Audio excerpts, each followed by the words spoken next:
All right, welcome to CapeCast. How are you doing, Brandon? I'm doing good, Ryan. How about yourself? I'm doing great. And we got one guest, and we're about to have another guest here in a few minutes. Alan, how are you doing this evening? I am good, Ryan. Thank you guys for having me.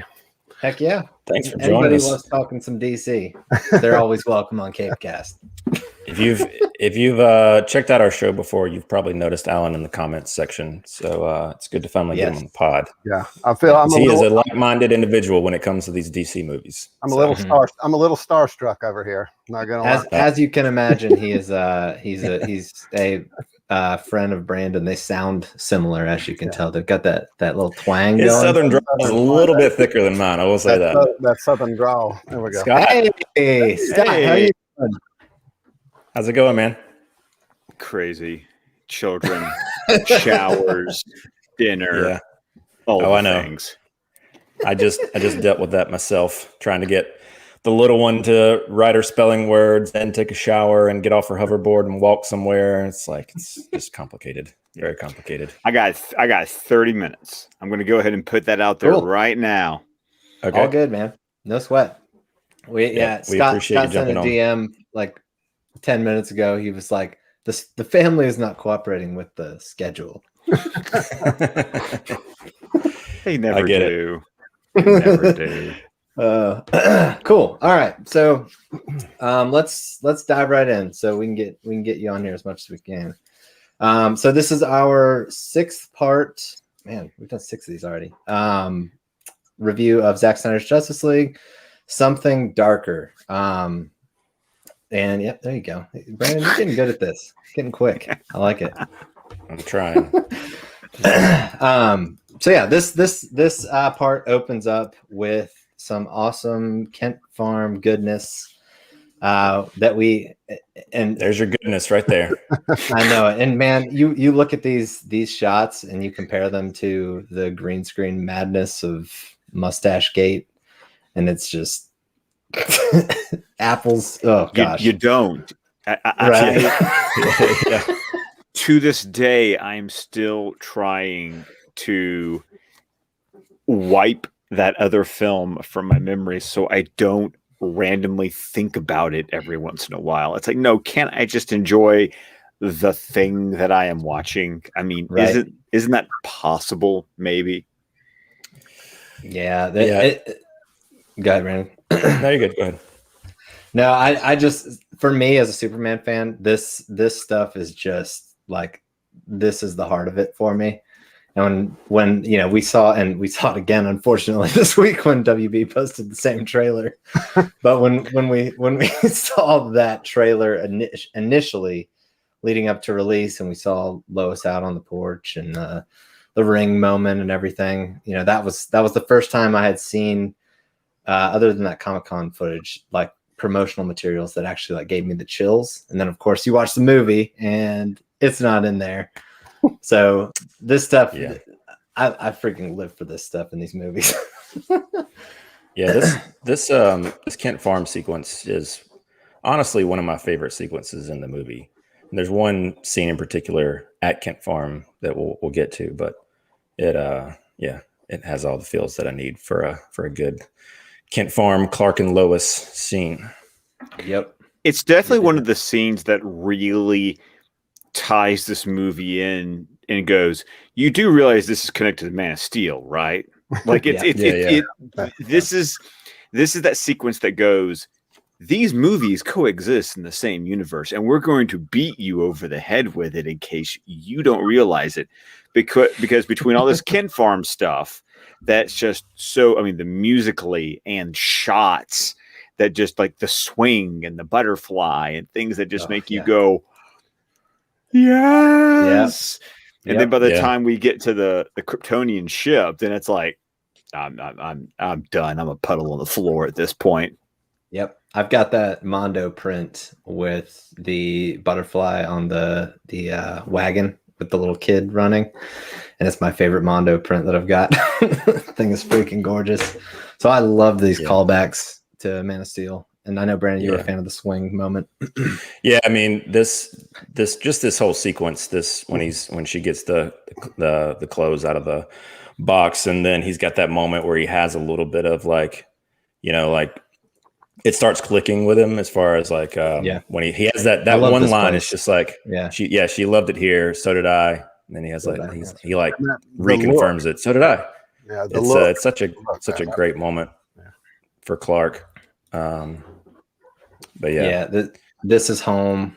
And I did want to drop in here since we didn't get the smell line. Instead, in this one we got "you spoke, did I not before," instead of "you smell good, did I not before."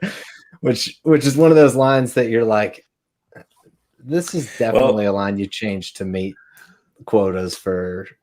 Well, they obviously changed it because he speaks in the theatrical, like he has the "do you bleed" and all that stuff. So they couldn't give him those terrible lines. That's like, why was it necessary for him to say anything during that fight? Yeah, that line always like just they should have had him like smell his armpit after he delivered that theatrical line. Right, and not before. It just felt like them leaning into the "do you bleed" just felt like something that they were trying to move away from, and that always just like was a question mark for me. Like, if you're trying to change course, why did you go back to that? It just seems like that wasn't the right move. And they made a ton of wrong moves, but it just seemed like it was kind of a why weird... make that one? Yeah. Yeah, I'm not gonna lie. It was like an audible illusion. When the first viewing of the Snyder Cut, I swear I heard "you smell good." I swear I heard it. It wasn't that way. It's funny. I think wasn't it revealed on that that podcast with the VFX artist? I can't even remember which one it was. It was like Hollywood Reporter or something that put it out, and they said that Debbie caught that it was like still in there or something. It was the editors. It was the rough cut pod. That was I think they were saying that Debbie was the one who caught it, because I mean there's so many people who don't know like what wasn't supposed to be there. Right. Yeah. Right. That's why you have Scott McClellan on the pod. He's a encyclopedia when it comes to this stuff. He can just pull it. Yeah, that was the rough cut. He's got quite the memory. Quite the memory. I'm a freak. What can I say?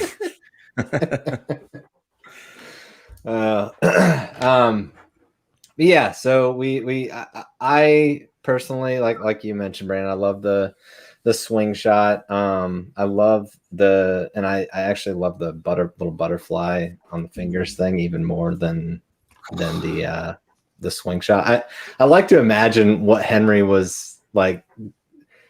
How he was kind of pictured, because he moves his fingers so perfectly to the CGI butterfly. Like, I wonder what direction was given for that kind of thing. I just imagine he's doing the Tombstone Doc Holliday coin flipping. Remove the coin. Yeah.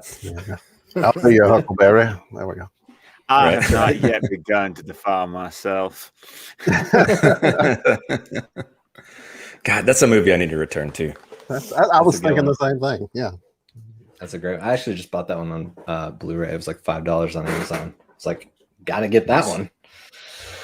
But yeah, Martha shows up too. And we were on Poindexter. I think we had Poindexter on, or Enosh from Poindexter Lounge on, and he brought up the fact that this is the first time I think that Clark sees Martha since the photos that Lex shows her or shows him in BVS, right? Yes, it is. Mm-hmm. Seemingly, which makes it even more powerful considering, the circumstances. But he also knew that Batman had saved her. So, so there was at least that. Yeah. But he hasn't seen her in, right before death, and then these fans or these films span quite the scope of emotion. Since before he died, he hadn't seen her. Well, then you got to think about her. It's like her son was dead. She buried him. They had an open casket in their house. Yep. And now here he is standing in the cornfield. I love that look when she like closes the door to the truck and she's looking at like you messing with me? Like, is this real? Yeah. Oh, you mean this one? Yeah. Oh yeah, that one. That's the one. That is the one. Anyways, all right. So then we jump to the Batcave, and oh, sorry. What, you jumping ahead? Look at you. I'm sorry. You're actually jumping behind. It's all right though. It's okay. You got to show your little hug moment there. I'm trying to keep up with you. Yeah, there it is. This is arguably Brandon's favorite part of the Snyder cut.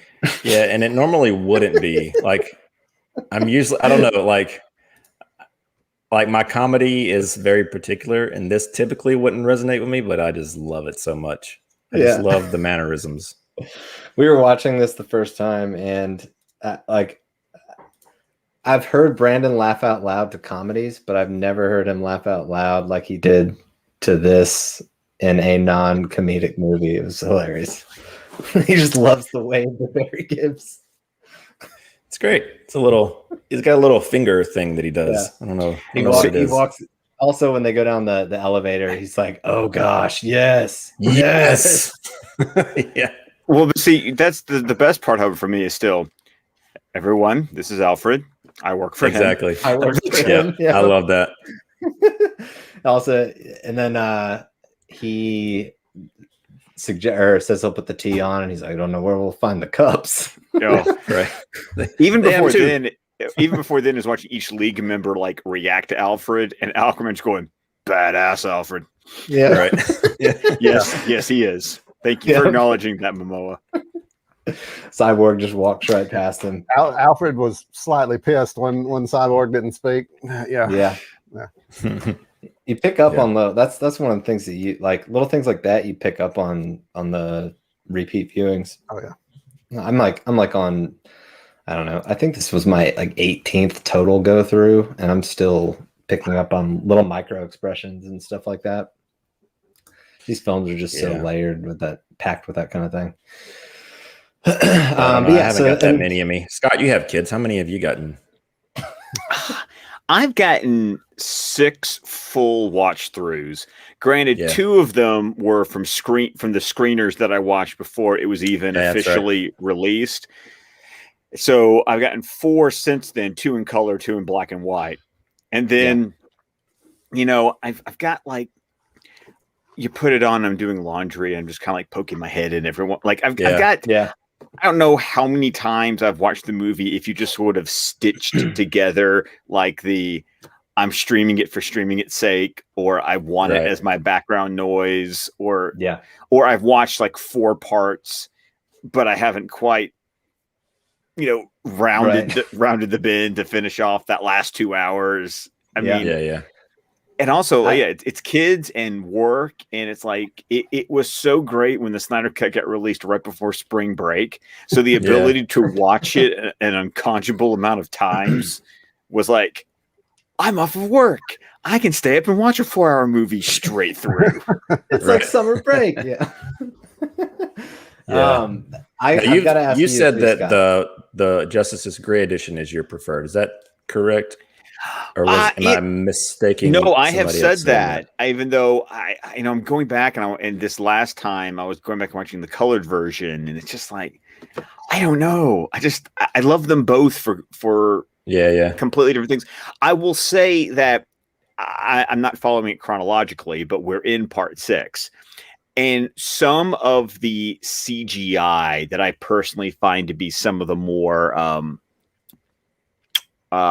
less polished CGI appears in part 6, particularly almost anything having to do with Superman during the Steppenwolf fight. That stuff just did not, it needed a few more passes.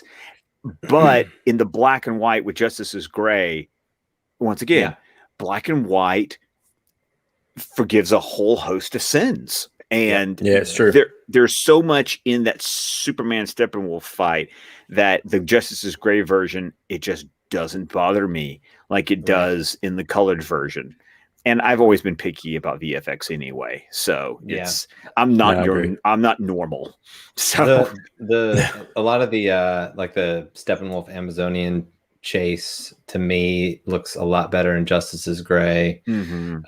Also, like you're mentioning, actually, the especially the Superman shot at the end where he's it's just like a profile shot, and he like it's when his heat vision is like just starting to warm up. Yes. That's one where I'm like, this looks a lot better in Justice is Gray.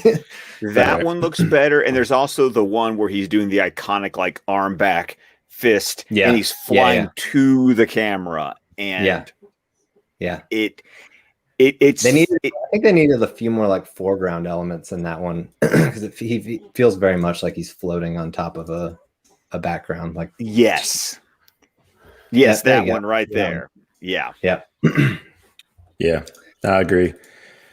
Yeah, that's kind of going back to why there even is a black and white version. It's kind of why that even that's why Zack had it in black and white, just because one, I'm sure it's easier to output the black and white version if you're cutting on the fly and needing the latest, greatest version. You export it out to black and white, and you're dealing with a lot of previs and a lot of unfinished effects. So you can kind of look at the movie for what it is instead of noticing the effects that aren't finished.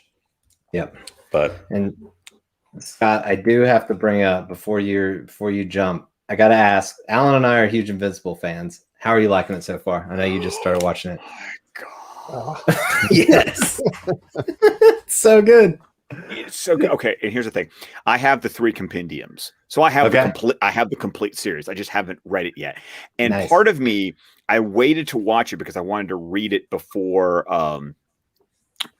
starting it, and then I just realized I can't. It's like I have not been spoiled on anything, so it's like I wanted to retain that, so I just jumped into the series. I'm in episode 4 right now. I'm in Neil Armstrong, Eat Your Heart Out, and it's just, the voice acting is incredible. Dude, J.K. Simmons is unbelievable in this show. I'm sorry, when Damien Darkblood showed up, I was like, dude, that's Clancy Brown. And then I love with Amazon, I can just do like the little swipe up with my Apple remote controller, and it's like, that X-ray functionality is awesome with Amazon for something like that. Have you gotten to the Ezra Miller episode yet? No, I have not. Okay, gotcha.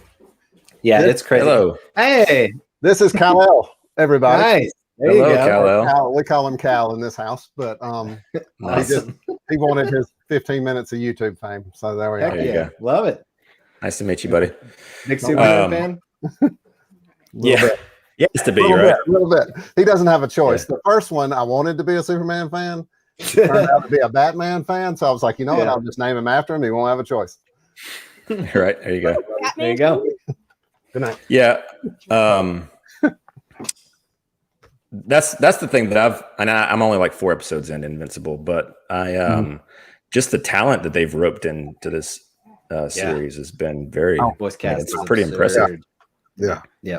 Okay, so going back to Zack Snyder's Justice League, because I unfortunately do not have the time, and I hate that I kind of committed to this, and then it just like it's okay, man. No worries. Family. Yeah, we've got to talk. We've got to do something. Talk Invincible at some point. Absolutely. Yeah, but I'm trying to think of like going through part 6. I do have to say though, when Batman shoots out of the flying fox in the Batmobile, and that Batmobile chase, it's like, yes, like this is like as much Batmobile as we've like ever gotten to see the Batmobile be Batmobile-y. Yeah, the grapple gun right at the peak of him like flipping out of the chair. Oh yeah, awesome. God. Well, and then also like kick action, so I had to pull this one. Yeah, it's in motion, so it's hard to get a good still of it, but still. But also like when he like uses like the cannon basically to take out the water tower, and then he like does the I mean, I love the fact that he does like he drifts and then like, it's like I'm going in reverse and I'm like driving backwards while like firing. And then there's that awesome move where he's like choo choo, and then like the wheels like they flip up so that he can like do a spin move, and then it's like, and now we're in like speed mode. It's like dude, it's just to see details. I know, and also the score that Hulkenborg composed for that entire Batmobile sequence is just like. What I love that whole sequence just because you're in such a situation where Batman is just like, you think he's just out of his, like these are aliens and like and he like Snyder like gives him that whole sequence to just do Batman things, and it totally works. That's what's so great about it. Well, once again, because he's getting to use the gadget stuff. I mean, there gets to a point towards the end, and I will be honest with you, I did not appreciate that shot the first time I saw it. Because I was it's one of those that doesn't like hold Civil War in terms of fidelity. No, Age of Ultron. Age of Ultron, yes. Yeah. It was the Age of. That's exactly. I was like, they did the Age of Ultron shot. Yeah. It's true. Yeah, I mean, if you look, that's the thing. It doesn't, especially like Wonder Woman's face. It's like very CGI, and Aquaman too. But I mean, it's one of those things. I do love the fact that he flips his flaps over so that he can like barge through the building. So it's like a practical element to it on the Batmobile. Right. And I know that Patrick Tatopoulos? Is that the guy that designed the production designer? Yes. So I know that he's said that there's like so many like little things that they built into the Batmobile starting in BVS that haven't even been explored yet, that they were eventually going to explore in further movies. And I hope, come on.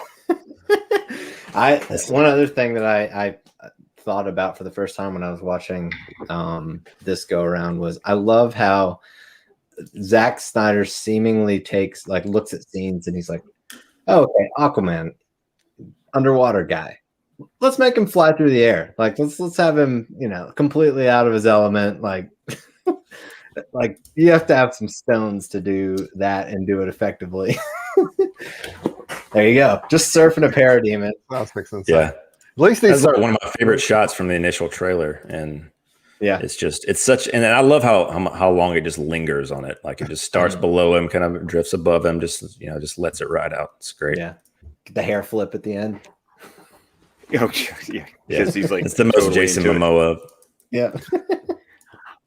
I will say that when we got to the end, we'd always been told that the boom tube was going to open and we were going to see Darkseid and everything.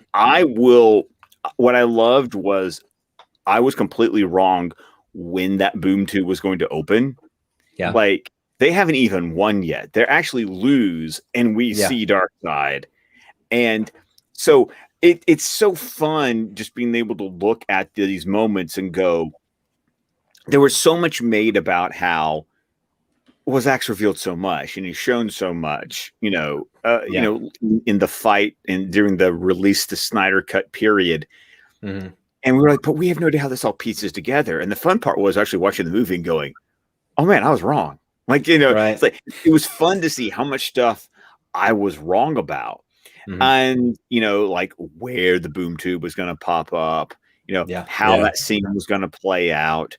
I will admit that when I first watched part 6, I had some lingering kind of disappointment in the Superman fight itself, not just in the effect, but then like actually how much of it actually made into the theatrical. And I think that's where like just I need years and repetition to just kind of accept like this is the way it is without having the theatrical lingering. I guess I just thought that I will admit, and this is a criticism I'll have, I thought some of the Superman fighting sequences would be a little bit more dynamic than they ended up being, and they weren't. And there were moments that looked amazing, but overall, I was kind of hoping for more from Superman in his return. But yet then I step back and go, but it also works well because it's still a team movie, and he's playing his part as part of the team. True. Yeah. That's true. I mean, I guess the main addition would be him, like the just like him continually just ground and pound Steppenwolf and laser eye him and cut off his horn. And I guess that shot that we talked about earlier of him that you said that didn't hold up as well in the color version, but looks better in black and white. But yeah, I agree. I mean, the Superman stuff is limited for sure. And a lot of the good stuff that was in theatrical is also replicated here because it was what Zack shot. So you got that too. But that's the thing. We were talking about that with like the Heroes Park scene. It's like, yes, we hadn't saw that flash, that side eye, all that stuff. Like we would have been so like over the moon, but since it kind of took the wind out of the sails a little bit. Because there are stuff and that you don't like to, everybody hates on Joss Whedon's Justice League, but there are elements in Joss Whedon's Justice League of Zack Snyder's stuff that was put in there. So like it feels like a repeat viewing when you watch Zack Snyder's Justice League for the first time in some ways. It would have been, I can't imagine what the experience would have been like to watch this movie without having any, historical recollection of watching Justice League. Or think about the fact that if we had not known that boom tube was going to open, and we would have just lost our ever-loving like even how much. That's the thing. A lot of people didn't. Like I know we all did, but I know a lot of people that Ryan we watched it with that weekend. They had no idea, so it was cool to watch it through their eyes. And we're just so in the mix. I think that the average moviegoer who doesn't know the lore, who hasn't kept up with the Snyder Cut movement or anything, I think they needed the theatrical cut just to see how bad it was, to truly appreciate how good the Snyder Cut was. No, Alan, you are so on the nose, because if you look at all the praise that Zack Snyder's Justice League got, especially during its opening weekend, almost everything that came from someone who wasn't just a die-in-the-wool Snyder fan came from someone saying, oh my God, this movie is so much better. And I really do think it, in a weird way, it played out in a way it needed to, because for people to truly appreciate what this film was trying to do, they almost had to have an example of it being done so poorly to truly appreciate. Because some people will argue if this had been the movie that came out in 2017, everything would have been different. And it's like, no, I think people wouldn't have. No, I think it would have suffered the fate that the DCEU was suffering at that time. What makes this so different is, wow, this is what it was supposed to be.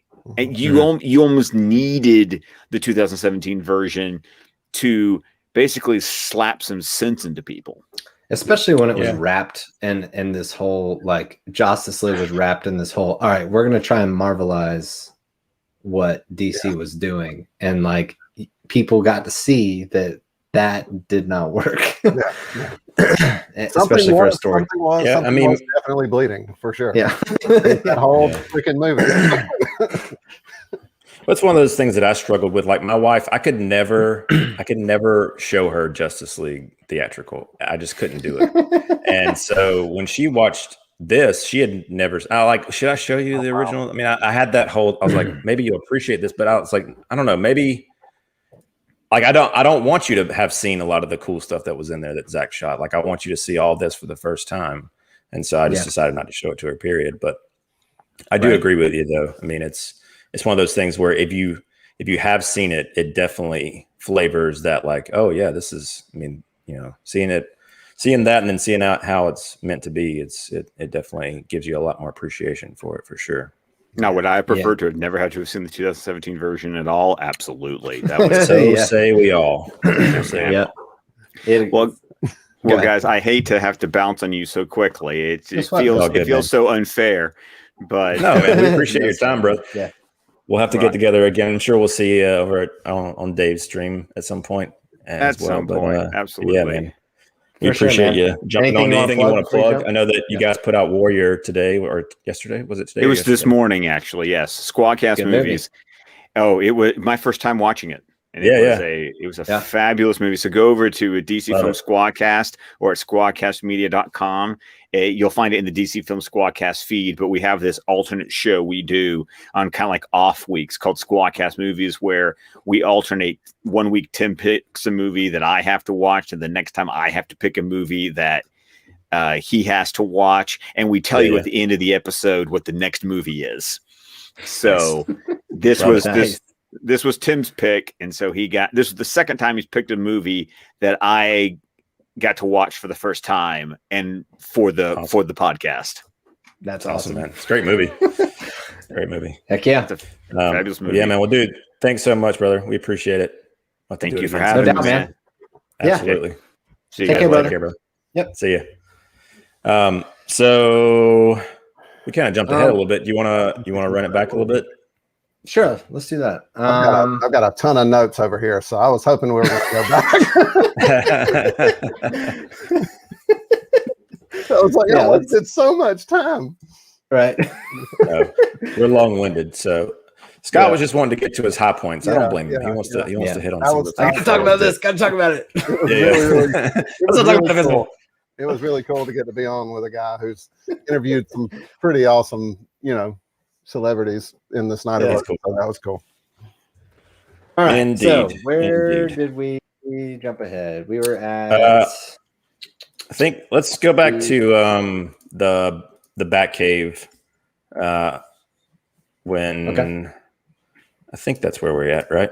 Yeah, the first run. Yeah. The Alfred and stuff. Yeah. So you have that moment where Flash is like Flash and Arthur, or isn't this the moment where Flash and Arthur are talking? And Arthur, yeah, isn't this sequence? I think it is. I can't remember if that's the first or second time through the Batcave, but I can't remember. Yeah. So Arthur, Victor's like working on the Flying Fox, kind of keep him to himself, and then they're kind of like talking about the consequences of what they're kind of asking Victor to do and that kind of thing. And you get that little moment with Flash is like, I thought you didn't care, and he's like, never said that. Just you don't in contrast, you don't have Arthur like pitching a tantrum.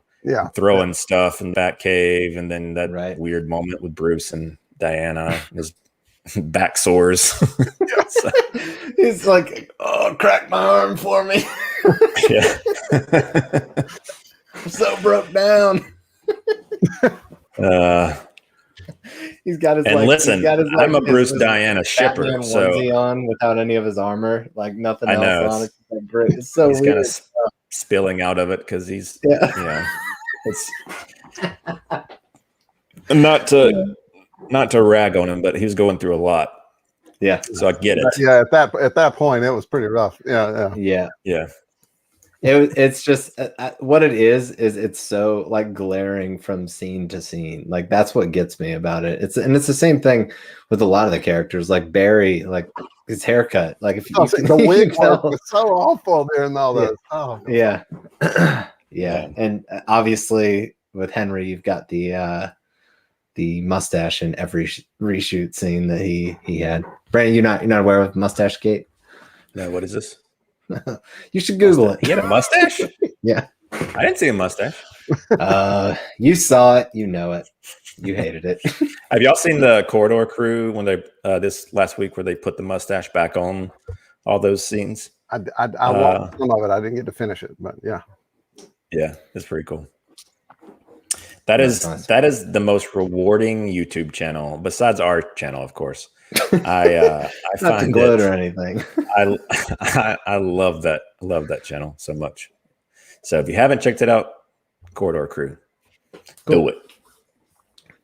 But yeah, so we get that moment, and then we get the whole Bruce telling Diana about. I'm so glad this got paid off so directly, since everybody was so like, who isn't live and die with these movies was so like confused by that scene in BVS. It It was really nice for them to. Yeah, and I will say, I thought that the nightmare sequence was the dream, and then Barry busting through in BVS was real time. Because Bruce kind of stumbles away. The paper is still flying everywhere from where I thought Barry had busted through. So I'm not sure. I think it's kind of left intentionally ambiguous. Yeah. And that paper flying is like, it's kind of one of those like Christopher Nolan things. Like, did the top fall? Well, that's there you go. There you go. I love those. And it's the same for me. It's the same thing with Bruce when he falls in the well and the pearl hits the ground. Like, it's just like an artful way of like kind of leaving things up to interpretation or tying two scenes together. Because after all, these are comic book movies, so it's cool to see that kind of a thing. Dream within a dream. There you go. Yeah, there we go. So I guess this is the is this the scene? So this is the scene too where they figure out the name of the Russian city, right? Prozharnov. I think The second time in the back cave, I'm pretty sure that's the case. And I wanted to mention that just because like I felt that the whole Russian sequence in the theatrical cut of this movie was just such a throw. Like, all of the context was a throwaway. Yeah. And like the radiation stuff that we talked about, that's true. But the radiation stuff that they addressed with the city early on in the film, and like how they're using that radiation to build the fortress. Like, I don't know. It's nice to like have a little bit of some context around this thing, so it's not just just like BVS where we always joke about it's uninhabited. Like, just so it's not like some like, okay, we can't have any people die, so we just picked this this random city. I mean, honestly, that's why I love Men of Steel so much, is because they show the consequences of something like this. They show people running from falling buildings. And it's so obvious in BBS whenever they continually have to make those, like, it's uninhabited, all this kind of stuff. It's like, all right, I mean, I get it. Me personally, I would have rather them still had it somewhere in an occupied like city where you can allow them to be heroic and still be saving people on top of, Agree. Destroying things. Yeah, we got a question here. I know it's not in our part, but John's the man, we need to answer it. So, do you think Superman in the Nightmare was Superman or Martian Manhunter? His heat vision and Martian Manhunter's glowing eyes are similar, and he does not meet Martian Manhunter when he wakes up. I've seen somebody float that theory before, and I'm trying to reason it myself. I'm not sure how like, given the context of him appearing and the way he drops down seems confrontational. I don't see Martian Manhunter doing it except for theatrics. I mean, unless it's just the movie doing it. But I do understand, like, there's got to be, because I guess the conclusion is, well, how do they escape? Because we don't see, because, or unless that's, because we have to get to the nightmare sequence from BVS, unless that nightmare sequence is on a different universe. Like, it's a different version of that. Because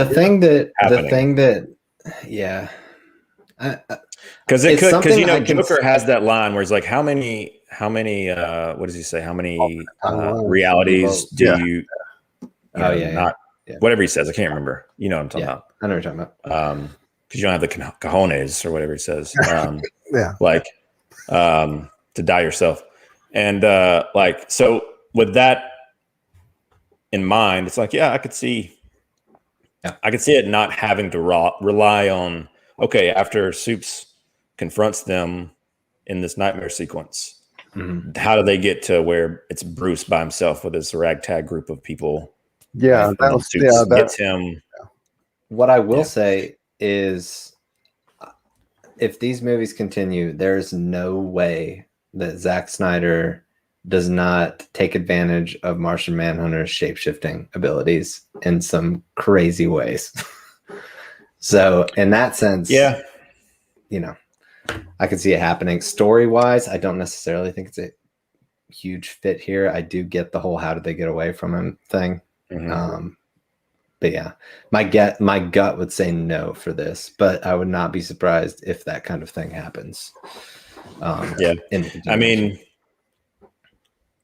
I think that it's a possibility. I just don't know. The only thing that gives me pause is the way that he lands, and he's got this like menacing, like, which it's a repurposed shot, but the whole as far as and he's like, you know, that was on par. That was it. He's got that slow raise. There you go.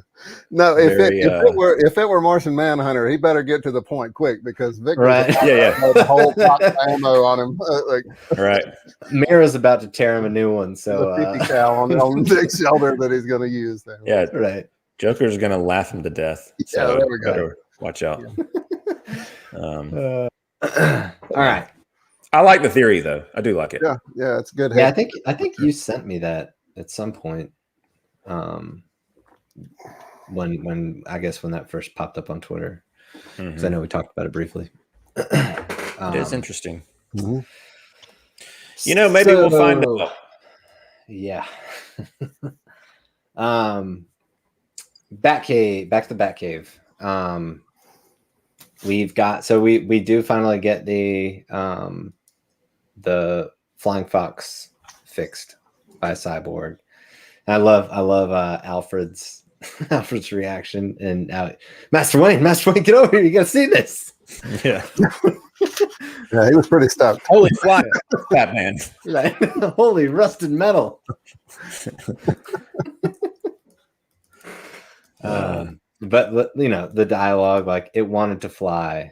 Flight is its nature. Like that kind of, you know, and that line with Cyborg too is awesome. Yours too. Like Bruce takes this whole, like, I mean, Brandon, you've talked about it, you know, a lot, but you're the Batman guy. You love this arc. You love how, like, big of a step forward that Bruce takes in this film compared to BBS. I do, and I also love how, I mean, we talked about this as well, but I just love how hell-bent Bruce is on righting his wrong.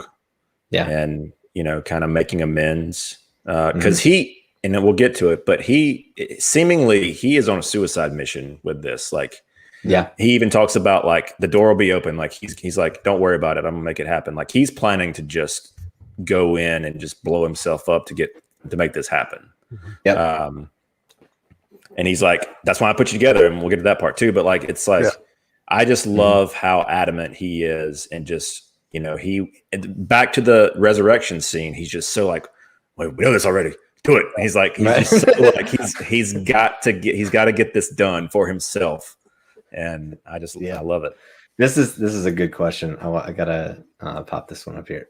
Zack starts his movies at the end of his previous movies, and historically in this in his DC films. So where do you think he would start a film if he was continuing JL? That's a good question. That is a very good question. Like, I'm wondering if you take advantage of Barry's, like, interaction with time or something, like seeing that from another perspective, or, like, I don't know. Possible. That moment was just so epic. Just like in BVS, Superman's death was so epic. Like, I don't know. I can see him having so much fun with that, in my opinion. Could be one of those things where you see the repercussions of, like, the splitting of the timelines, as far as, you know, once you introduce time travel, then it's like it splits off. So you've got two different, you know, things. So I don't know. I could see them doing a time jump, like start in the post-apocalyptic, like, nightmare sequence, and then jump back. So I was going to say the Kryptonian scout ship, when it said that, I could see him using that element there of the future has been rooted in the present, or whatever, you know. And he could have done anything at that point. Yeah, True. Right. Great freaking line, by the way. Oh yeah, another great freaking line. Indeed. And we also get when the fox takes off. You get the he'll be here, Alfred. I know it. And Alfred says, "How?" And Bruce says, "Faith, Alfred, faith." That's what he says. Brandon's smiling because he loves it. It was one of my favorites. I do love it. Yeah, I do love it. Yeah, it's really amazing how Zack took this character from like the darkest of dark and to like this line, the point of him delivering this line, and not necessarily doing that, but doing it like seamlessly, so it doesn't feel like forced or rushed or whatever. Right. Yeah, went from the 1% chance. Right. The 1% chance we got to kill him to he's coming back. I promise. That's it. Right. Yeah. I agree. Go ahead. Nope, that's it. I agree. All right. That's it. That's all I have. All right. So next we head back to the monolith. And Steppenwolf begins the Unity. And I rewatch these or these sections to prepare for these shows, and I'm taking notes. Like I find myself so drawn to different pieces of dialogue, and this is one of them.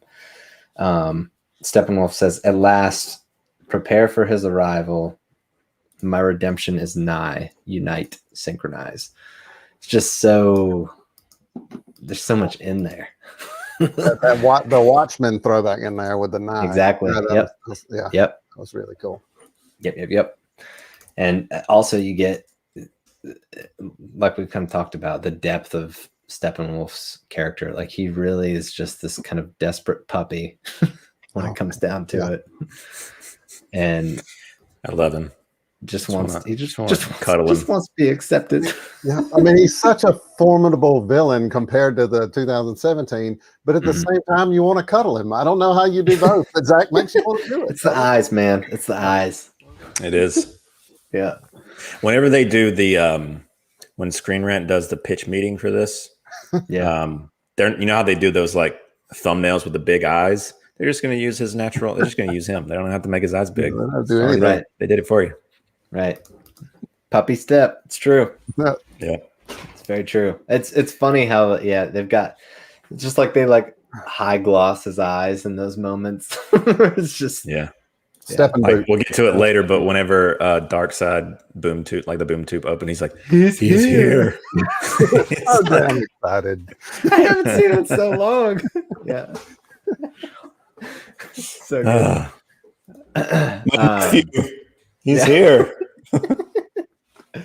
I also we get a quick little kind of like jumping around shots of the Unity process being felt in Themyscira and Atlantis, and then Alfred at the lake house. I've said before, and I maintain it, I am just a sucker for everything Amazonian in this film. And I honestly have a hard time believing I'm going to be able to watch and enjoy any Wonder Woman material that is not directed by Zack after seeing this movie. Directed by Zack, or at least following that blueprint. Yeah. Sure. The warrior, the mythos, like there's so much potential for awesomeness, and every shot, like this shot was like 2 seconds, 3 seconds, and it just feels so epic. Like the set piece feels so epic, and Hippolyta turning around. I mean, and like nobody even said a word. What he's doing. Nobody said a word, but it was still so powerful. Yeah. Right. Agreed. Yeah. So next we kind of jump to the them kind of game planning on the Flying Fox, and Cyborg's kind of broadcasting a hologram of the fortress, and Bruce is kind of laying down what everybody's roles are in this plan. Yeah. I love this shot. Just how the silhouetting that is so common in this movie. You're a sucker for the silhouetting in this movie. I love it, dude. Like, there's something about. I mean, this is at the end of the sequence. There's another shot where the camera's just kind of moving on top of the Batmobile, like before, because this is the we have a plan shot. But I don't know, man. I love the silhouetting in this movie. Yeah, and also the center framing is great. Yeah, just another instance of that. But just. That is true. I do enjoy that a lot with the aspect ratio, especially. It just makes everything that he frames that way. The scale of it is just enormous. It just feels enormous. I agree. Can't wait to see it in IMAX. I do love in this sequence how Flash is kind of, because they've kind of, as they've the power of love. The power of love. Yeah. Well, in they did, like, they had the little infiltration in Gotham Harbor, and like everybody's like, gotta work like a team, and everybody's kind of doing their own thing. And I love how Flash acknowledges, like, oh, we finally got a plan. Like, we're doing this the right way. We have a plan. There's one shot where Flash is like, somebody else is talking, and Flash is like looking over at Diane, and he's like he's just like trying to like get a little bit of confirmation out of her, and like she's not giving him anything. I don't know. I just love it. Little moments like that. So Wonder Woman.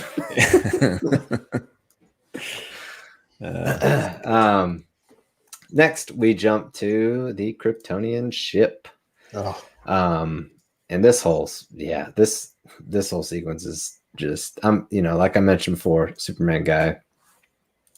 I live for these Rebirth. moments, right? Just the score, finally that score again. Yeah, lots of vaginal pieces. True. I mean, listen, I know people laugh at it, but it's intentional.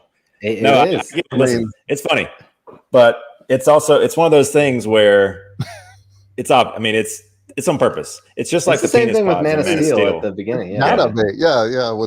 With the flying things that they're all in. Yeah. I know. Go to better way to fly to the Phantom. Once you think, once you see it, you can't unsee it. It's true. Mandy, we were watching the first viewing of Zack Snyder's Justice League. Mandy was like, "Why does everything in the hallway look like?" Yeah, it's true. Yeah, I'll pull it back up if you want to get another look at it. But obviously, you've got a few different. You got the what we assume is the Kara suit there in the back left. Also, the exploring. What was it like the foraging suit for them when they were like searching out planets? I don't remember what it's called. Foraging. I don't know. What do you use a big word to describe it? I don't know. Scout suit, like Voyager scouting locations. And scout suit, scout ship makes sense. I'm buying it. And then you've got what looks like Zod's suit. That's what I was going to say. Did they preserve Zod's suit after all? Because he just kind of dropped it there. And it could just be like a Kryptonian warrior suit. Yeah. Because I think it's one of those things where they have this ship has a number of like different suits as far as for whatever they were going to be doing on their mission.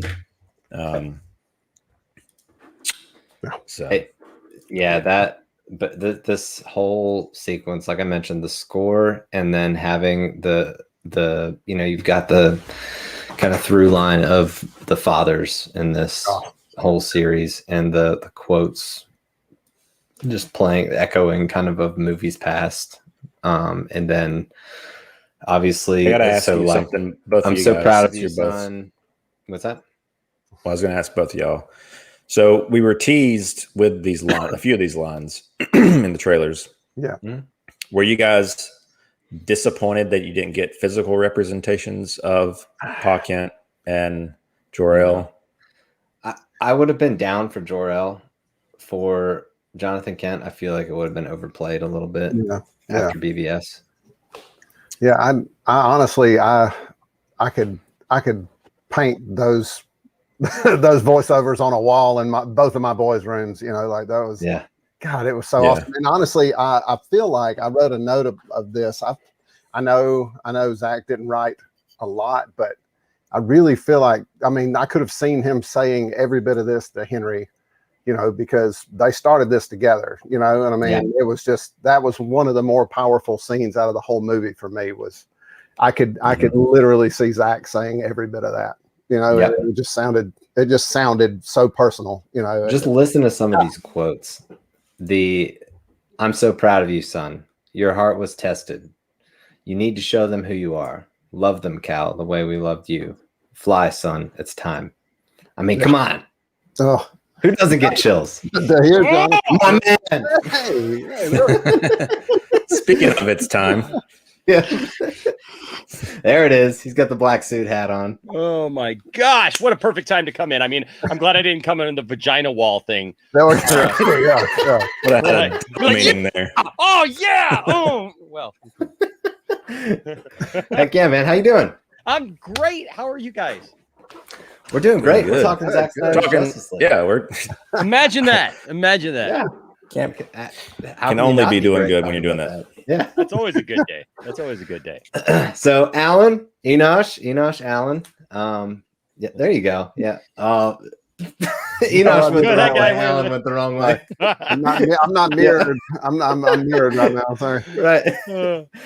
All right. Yeah. So we were just talking about just kind of give you an idea of where we were in the park. I've been watching. Okay. Cool. Yeah. So we're talking Pa Kent, Jor-El, black suit.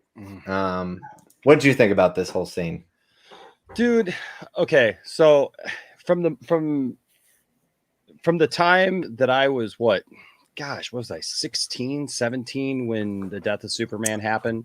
You know, back in the day, I have always wanted to see this suit in live action, and like every time I see now, like all these like, you know, after the fact, you know, articles and stuff like what's the point of the black suit? They don't even explain it. It doesn't make any sense. Why Zack Snyder's black suit is stupid and dumb and we need shut up. The black suit is freaking awesome. The only thing missing was the band of ammo around his leg and a couple of machine guns, for God's sake. You know, like the black and the mullet. It's not a mullet. Well, in Rolson, it's a mullet. Watch out, Brandon. No. Only when Stuart Immonen drew him was it a mullet. It doesn't make any sense that it would be a mullet because he went into that chamber with short hair and it all grew at the same time. So it didn't. He didn't have a barber. That's a good point. J-Lex didn't. It's just Stuart Immonen draws stupid sometimes. I'm sorry. I said it. It's out there. Probably my least favorite Superman artist, but. Give me Dan Jurgens, man. You give me Dan Jurgens and that man with you there. And that team. And I'll tell you what, right now, like it doesn't look like a mullet. It's long all over. The mullet thing is like I joke with that because the mullet thing is like a personal thing with me, like because everybody's thrown that at me as a Superman fan. Oh, remember when Superman had a mullet? And it's like y'all forgot what a mullet was, don't I mean, like a mullet is. I actually just had this. I got a haircut finally for the first time in like a while, and I was talking about this with the lady cutting my hair, and we were talking because she was a DC fan, and she's like, "Yeah, it's not a mullet." She goes, "I don't understand." But I digress. I'm sorry. I could like literally, we could have a mullet stream. Yeah. So last episode for you, it was Batman killing. In this episode, it's mullet, man. It's mullet. But no, you know, but like I said, going back to that time, I always wanted to see this suit on screen. Yeah. This suit, you know, like I don't, it doesn't even have to, when people are like, well, there needs to be a reason. Really?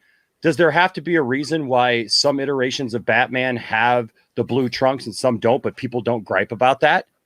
Yeah. True. Nobody gripes about that. Nobody gripes about that. Like Batman has like a million different suits and everybody's just like, oh, well, that's pretty cool. It's tactical, you know, whatever. But like Superman wants to wear something different and everybody's like, what? No way. You know, Superman's a pretty classy guy. He's got a few different things in his closet, you know. Hey, we saw the hallway in the scout ship there. Exactly. I mean, you're coming back from the dead. You want to make a statement. Yeah.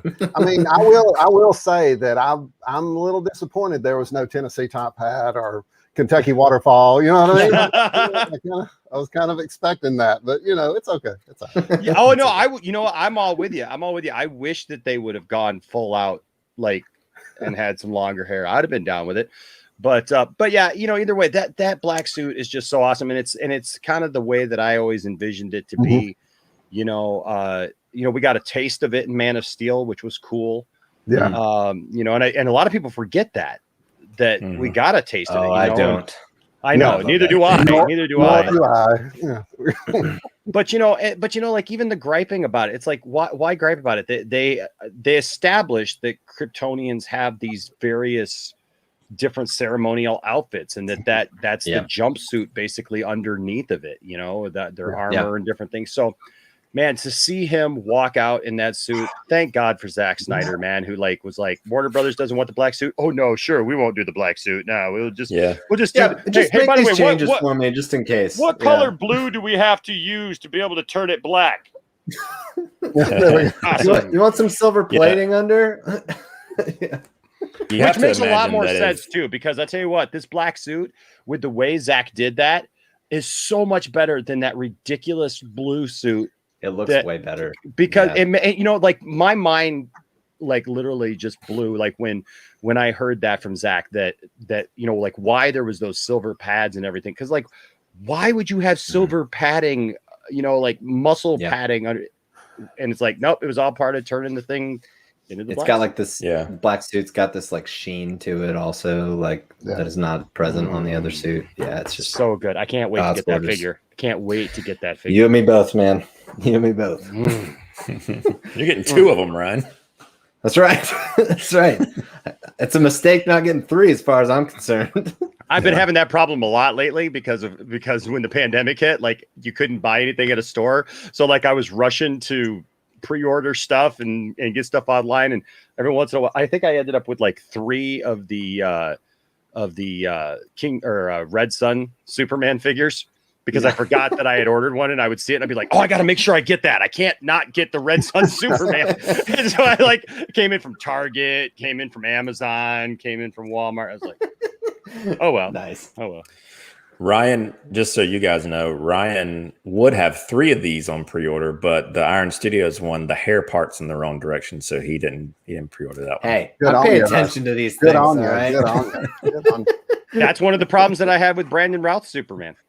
Dude, I'm telling you right now, like the thing, people say that Zack Snyder does not pay attention to details. There's a reason that he flipped that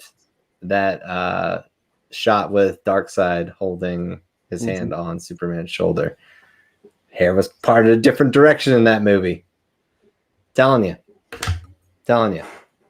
I used to look at Brandon Routh and go, you know, there's just something not quite right about him. Like, what is it? And then I realized, oh yeah, his hair's totally parted on the wrong side.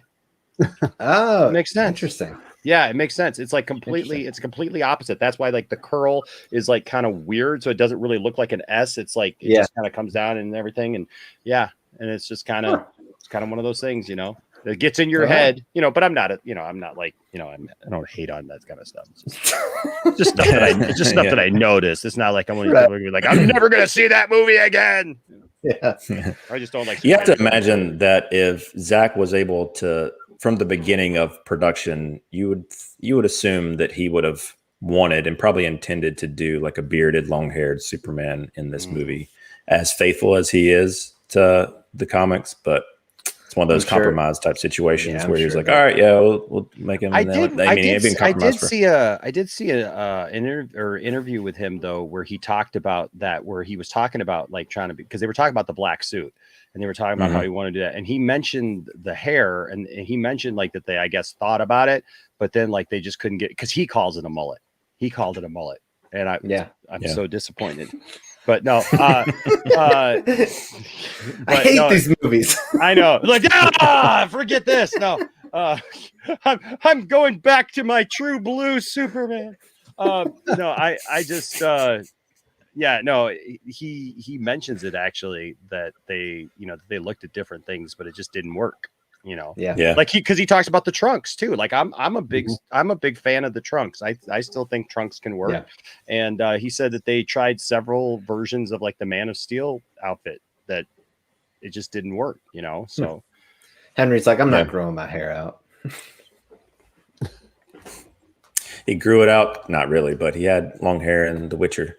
But yes, yeah. True. I don't understand. It looks good in long hair. I don't understand. That's one of the greatest mysteries. Like, wouldn't it have been a whole lot cheaper just to have like Henry Cavill grow out a beard for Justice League, or just Photoshop a beard on top of his mustache? Or just get a prosthetic. Like you could have literally just put a prosthetic beard, and it would have made sense because of where the character was at that point. They just don't think about those things. You're talking like a logical person. Let's spend millions of dollars for people who obviously don't know how to do digital animation. I've seen better takes like on YouTube, dude, from people in their basement doing it. Like it's frustrating. It's crazy. Yeah, it's true. Oh well. But this scene is amazing. Level, he's right. It's a regeneration suit. So even at just to reason away anybody that has a problem with the black suit, it's like, it absorbs the sun quicker. So there you go. Yep. Which we get another awesome shot. His takeoff here, obviously, but the shot where he flies up into the atmosphere to that Man of Steel score. Good night. It's a beautiful, beautiful shot. I mean, I love the old Reeves John Look at that score, but this is my Superman score right here. 100%. Agreed. There you go, Brandon. Center frame silhouette. That shot is so inspiring too. Yeah. Yep. And just because Brandon. I want to get a little more mileage out of this video, I'm going to play it. Just showing a little bit of the parallels as far as this Christ pose that they kind of implement throughout the trilogy. It's just so good. You just know it's intentional too. That's what's absolutely. It's not something that people are just like connecting the dots of some accident. Like this stuff is all very. I'm so glad Zack Snyder created that whole idea. Yeah. Yeah, that was it. Yeah. Right. It wasn't Fisker and Siegel at all. Superman's never been associated with religious themes whatsoever. When people ask me where Cal's name came from, that's what the people that don't know comics, I just say voice of God. It means voice of God. I just do that, and it makes me sound like a better dad anyway.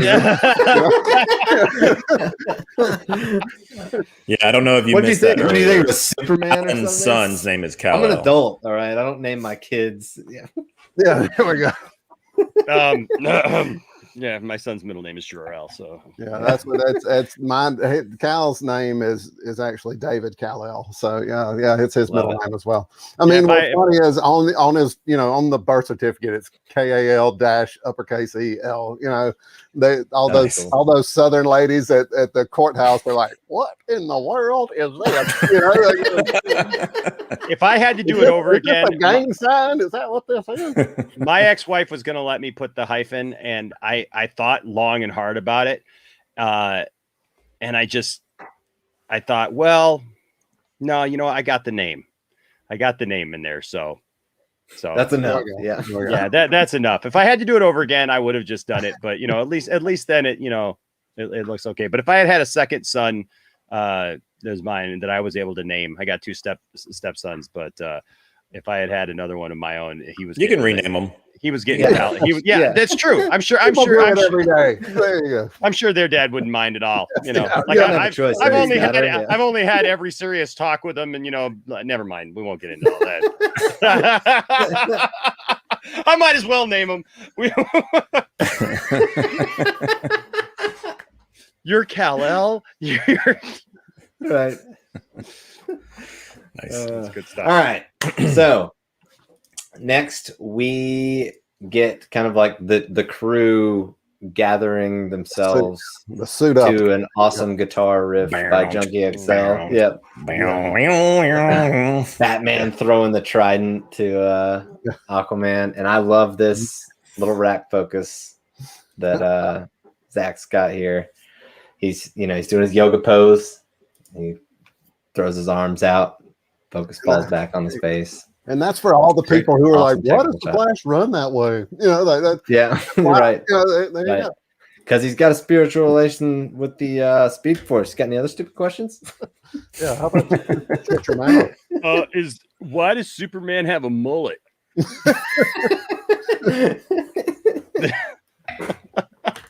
And why has he got a black suit? Superman's suit's blue. And the Flash runs dumb. Yeah. Yeah, it's true. It is. All right. So next we talked about this a little bit early on with Scott, but we get kind of the battle for the Steppenwolf stronghold. And Batman kind of gives the final parting words of whatever you see, stick to the plan. That's why I brought you together. And Batman kind of takes off and does his own thing to take down the tower. And it's kind of what I was alluding to earlier when I was just talking about how adamant Batman is about, doing whatever he has to get them in, essentially. And he's willing. He seems to be just hell bent on this suicide mission. And seems a little surprised when he survives the crash. So, I guess I can keep going. Yeah. Either that or he knew that by the time he crashed, if he lived, like those parademons were coming after him. And probably better to die in a fire. It's true. Get the whole. That's the funny thing about this version of this film is how they reverse. Like they start with the red hue, red like color grading, whatever. Then it switches to the blue, and it was a reverse in theatrical. But man, it's so good to have it blue and not just they just put a different like devil filter over the theatrical version, right? For some reason, because that makes it feel not as dark to them. Like instead of blue, I don't understand. I don't understand at all. I would agree. All of the grading and this whole sequence is night and day compared to the theatrical. Like it's just, my God, like it was like the whole thing was shot through like they just wrapped like red saran wrap around the lens. Like all right, no, for sure. Oh, gosh. So we get then we kind of get the crew, the rest of the league doing their thing. Well, we also get that what Scott was kind of talking about, how that awesome Batmobile sequence, just as far as like, Batmobile, and essentially it's like, it's the best with the reverse driving, just all the slow-mo shots that we love so much. The big, every time Batman fires that cannon, you got the shells slow-mo dropping and just, the overindulgence, which I just love. I love it. Yep. How can you not? And then you get Wonder Woman swooping in to save Batman too, and it's cool to see the League members really like interact and that's a cool kind of thing. I want a T-shirt of that right there. Just print that frame, big old box right across the chest. Teespring. We'll see if they take it down. Right. Right. And then I kind of mentioned earlier, Enosh, I thought it was cool the fact that Zack took Aquaman, Waterboy, and basically said, what can we do with Aquaman that puts him out of his element? Let's have him fly through the sky. Right. Surf in the sky. Right. Hey. But it works. Exactly. I was thinking that exact same thing when I watched it last week and prepped for being on with you guys with mine. Like I was thinking the exact same, like he's flying through the air. Yep. But it works. Yep. Yeah. It works. Plus, Jason Momoa pretty much doing anything is going to look cool. So yeah. Yep. Yeah. I wish I was that is accurate. Yeah. Making parademon kebabs. It's great. Yeah. Yeah, and I will say, like, you know, what you guys have talked about it before, how there are lines in the Justice League that you kind of wish would have rolled over, or that you thought maybe Zack wrote that. Like when it catches him, you know, I actually like the ride's not over, you know, and he chucks him not over yet. instead of you're welcome, you know, and you know, I kind of like the other a little better. I imagine that's still a Zack line, but it's probably a studio ask, and then. You know, because it looks like it was filmed at the same point. That's what I was going to say. It didn't really feel like a Joss, you know, line, but at the same time, I was like, the setup, like it would have been really difficult because that shot is lit like exactly the same. Yeah. So it would have been tough for them to replicate. Yeah. As witnessed by the entire theatrical movie in that scene.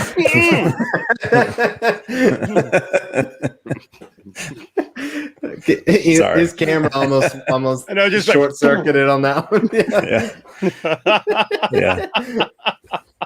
And Enosh has left the stream. Wow. Here lies suck as seen. The definition of suck. Yeah. I know I showed this earlier, but I'm just going to show it again. I love some back cape action. We went through this the last stream. Never fails. I got more. I got more in the holster later. So just wait. Right. So we also get the Clark and Alfred moment. That was kind of. I just want to say before we leave this sequence, though, I have to say, like, I do as a Batman fan, I love that they have Batman kind of contributing essentially. Like he's taking out people with the Kryptonian gun, as well as getting the Parademon turret and taking out people, saving Diana essentially.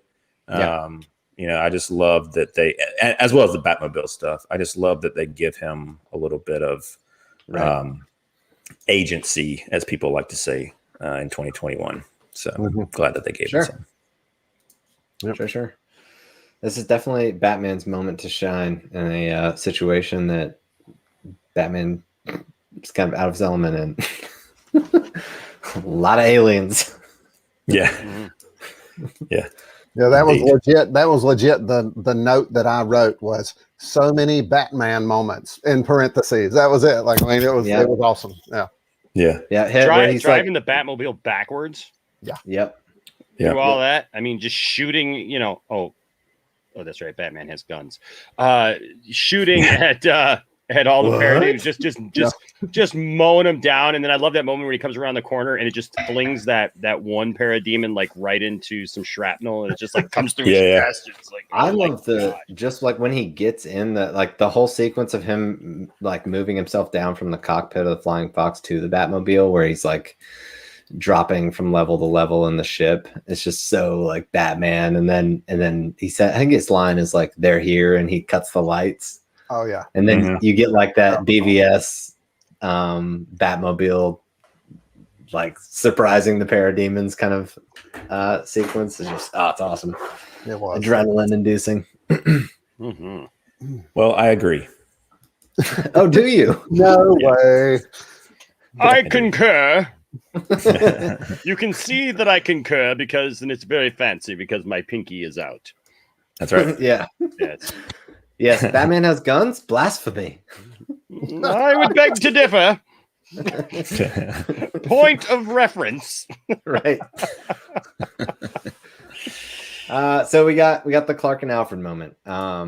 Which I think this was the first like clip of the black suit that was shown early on in production for this thing. Yeah. And it's just a great, like, I love the whole, I'm assuming you're Alfred, like just his whole demeanor, like, and Alfred with the Master Kent, you know, like that was that was my Southern British. Sorry, I know. It was really cool. You did great. You did great. Master Kent. And this Master Kent. While it was also one of like the coolest things to see Alfred and Supes meeting, but I'm just imagining Superman hovering down and Alfred look at him and go, "Well, hey, look at you." Where in the Sam Hill you been? When y'all's come back from the dead now? Oh, you know what? He done tell me you were coming back. I heard him. I didn't believe it. No, sirree. But here y'all are, aren't you? You probably get because they're over there fighting them in there, in one of them their nuclear things. You get on up out of here. Skedaddle on out of here. But hey, I like the suit. Good suit. Well, this is something I wanted to go on now. Go on now. Come on. It was something I wanted to get you guys' opinion on because, like, is it that Alfred is that confident that the team is going to prevail that he's tinkering with a car when he just saw the Unity light blow up, or is that just a plot hole? Like, that's something that is actually. I like to think it's Alfred like doing what he knows. Or is he keeping his mind busy to keep from out? Yeah, that was another option. Yeah. I just that hit me. I'm like, really? You're tweaking the spark plugs, Yeah. The world's going to an end. So and can I just point out, for as much as Alfred gives Bruce a hard time about drinking and like being a lush, kind of in a couple of things, Alfred drinks a whole lot in these movies, doesn't he? Yeah. Every time you see him, he's like, I gotta drink. Oh, that's tea, man. It's tea. Oh, it's tea. Okay. All right. Yeah, he's pouring some single malt when I know when they're synchronizing, I know. Like, no. That hit me last week when I was watching it too. I was just like, gosh, Alfred's got to be a wreck. Like, he's just watching it all go down, man. All right. Then we jump back to the reactor and we get the League kind of initial showdown with Steppenwolf, and where you really see the charging bull quote come to life when he charges at Aquaman and Cyborg. I love how Aquaman kind of enters the fray here. He's like, "Remember me?" and he gives them a little wave. Yeah. So good. And I think he says to Cyborg like round 2 or something. Yeah. And they do like a combo move and put, Yeah. I love how that we really get to see that happen in this battle, like really seeing them work together. Like when Aquaman grabs the lasso and helps Diana pull on it to pull Steppenwolf down, like that kind of thing. And like we talked about earlier, Victor, kind of slowly working his way into the team. Like he so standoffish in the Batcave to now they're they're cycling together. I'm just playing. I'm sorry, that was. I don't know. You know what I'm saying? We also get. I wrote these down in here. I love kind of the through line of Steppenwolf kind of taunting Wonder Woman throughout this movie. So she drops in and she says, "Shall we?" And they start fighting, and Steppenwolf says, "Tell me, Amazon, why did you abandon your sisters? You weren't there to protect them from me." And like, there's also, I watched your island burn. Your sisters begging for their lives, as did your mother. Yes. Yeah. And you wonder why she cuts his head off at the end. I mean, she definitely didn't have to. Because that's the thing is, anyway, she doesn't know that her mom is still alive. That's like the end sequence with her. We'll get to it on the epilogue. But she's like, she's holding the arrow. She's like looking off, like she's going to return home. But in her head, she probably assumes that she's dead. Yeah. And they really do. I know it's kind of been mentioned that in future films, Diana does return to Themyscira. I love how strongly that's teed up here. It's not just her like deciding to go back home. Like it's a callback. Yeah, there's been a lot of damage that's been done on Themyscira. It's not just kind of like a whim thing. Also, one thing I wanted to mention here is I love. Man, I don't know how Zack directs Gal and her, like, or if he does it all for ADR, but her like screams and combat noises are so badass. You see it in They actually BVS. sound And like, James- you mean they actually sound like someone fighting and not Yes. someone like in a, yeah. Yeah. Yeah. Yes. And- Yes. Correct. Yeah. I got you. Yeah. Yeah. You're right. It, You ain't lying. Nope. I'm just saying, like, I've heard some of them noises before, but that sure Mhm. wasn't when I was fighting an Amazon. No. Nope. It's crazy though. It's so like he just has a way, and as like with everything in this movie, as far as the Amazons go, everything is just so like chill-inducingly awesome, badass. Like, do not mess with these women.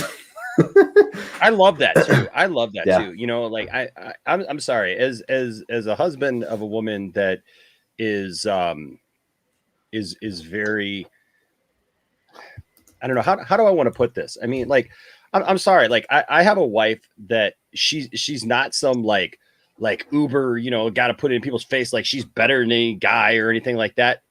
What I love about Wonder Woman, what her and I both love about the first Wonder Woman movie especially, is the interaction between Steve and Diana. Because there's so many things where, like, to show a woman be powerful or strong, they demean the man, right? It's like they have to cut the man down to make the woman look stronger, you know? And I was thinking, that's an interesting observation. Yeah, it's interesting to me because, and my wife actually noticed this about a few different things, a few different shows and movies that we've watched, and it was like, now why are they doing that? You know, like, you don't have to make the guy. Thank you, Tizai. Yes, she is awesome. So, but yeah, it's something that we've noticed in a lot of things. And what I loved about, like, the first Wonder Woman movie, especially, it's like you have this woman who's this Amazonian princess warrior, you know, amazing. And then you have this man who's just a man. He's a soldier, but he's a man. But they complement each other. Yeah. You know, at no point is Steve diminished to make Diana look stronger. Diana just looks strong on her own because they work together. And I guess that's what, like, I look back at, like, mine and my relationship with my wife. That's what we do. We work together. You know what I mean? So, like, my wife isn't out there, you know, like, yeah, I mean, she pokes fun at me sometimes and I poke fun at her, you know, but it's like not in a demeaning way. That was what it was actually when we first saw Tyler Hoechlin as Superman on the Supergirl show. That was one of my biggest complaints about it, was that Lois Lane always should give Clark Kent a hard time. Okay. Should always be ribbing him, always be, you know, calling him Smallville and, you know, kind of, you know, teasing him and stuff. But what I didn't like about it was when they first introduced him and everything, and they had to get rid of him. She was just like mean.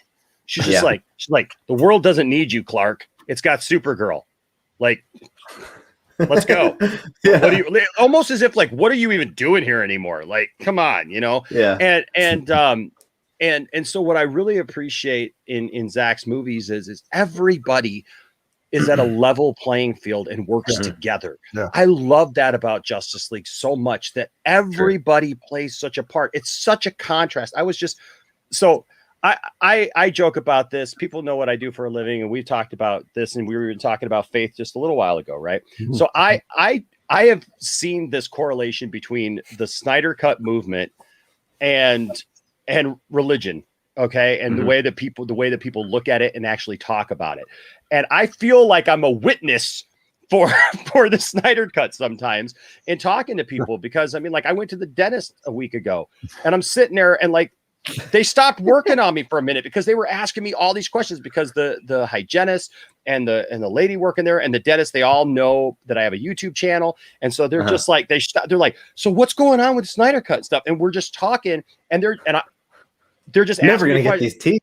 I know. And but it's funny because the dentist is like, I was putting off getting HBO Max because I didn't realize that had come out yet and everything. And he's like, well, you sold me. I'm going to go get it right now. And then, like, I was at GameStop today and I was talking to the guy there and I was like, hey, have you seen the Snyder Cut yet? And he's like, no, is it any good? And I'm telling him, and he's like, dude, and he says to me, man, I've got HBO Max. I just haven't watched it yet because it's 4 hours. And I, you know, told him that it breaks down into 6 parts and stuff. And he's just like, dude, you've inspired me, man. I'm going to go home tonight and watch this. He's like, just hearing your excitement about it excites me.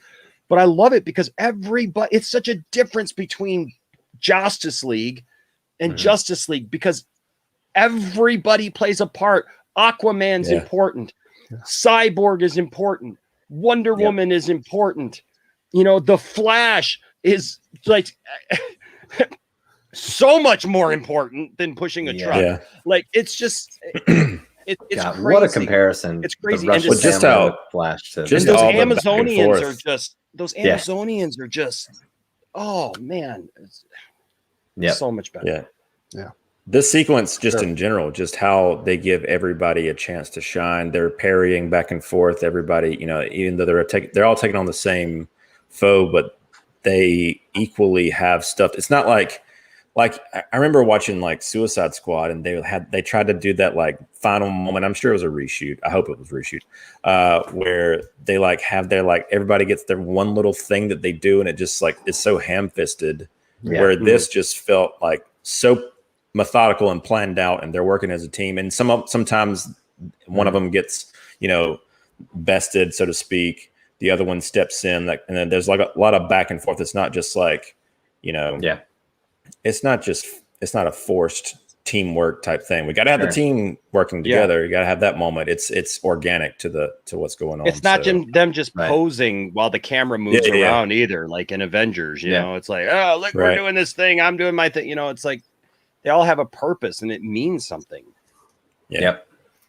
It's just a well-crafted movie in that sense. In every sense, pretty much. Yeah. So then we get kind of our, well, not first shot, but we flash kind of struggling with maintaining the I don't know, speed that he's running around the compound with. I think he actually says like, I can't maintain this, Victor. This whole sequence, I feel like they're yelling each other's names back and forth to each other. Barry! Barry! Victor! That last Barry. We said, I think we said in the last stream, man, you want to talk about like the winner of pure acting chops in this movie? It's Ray Fisher, hands down. Yeah.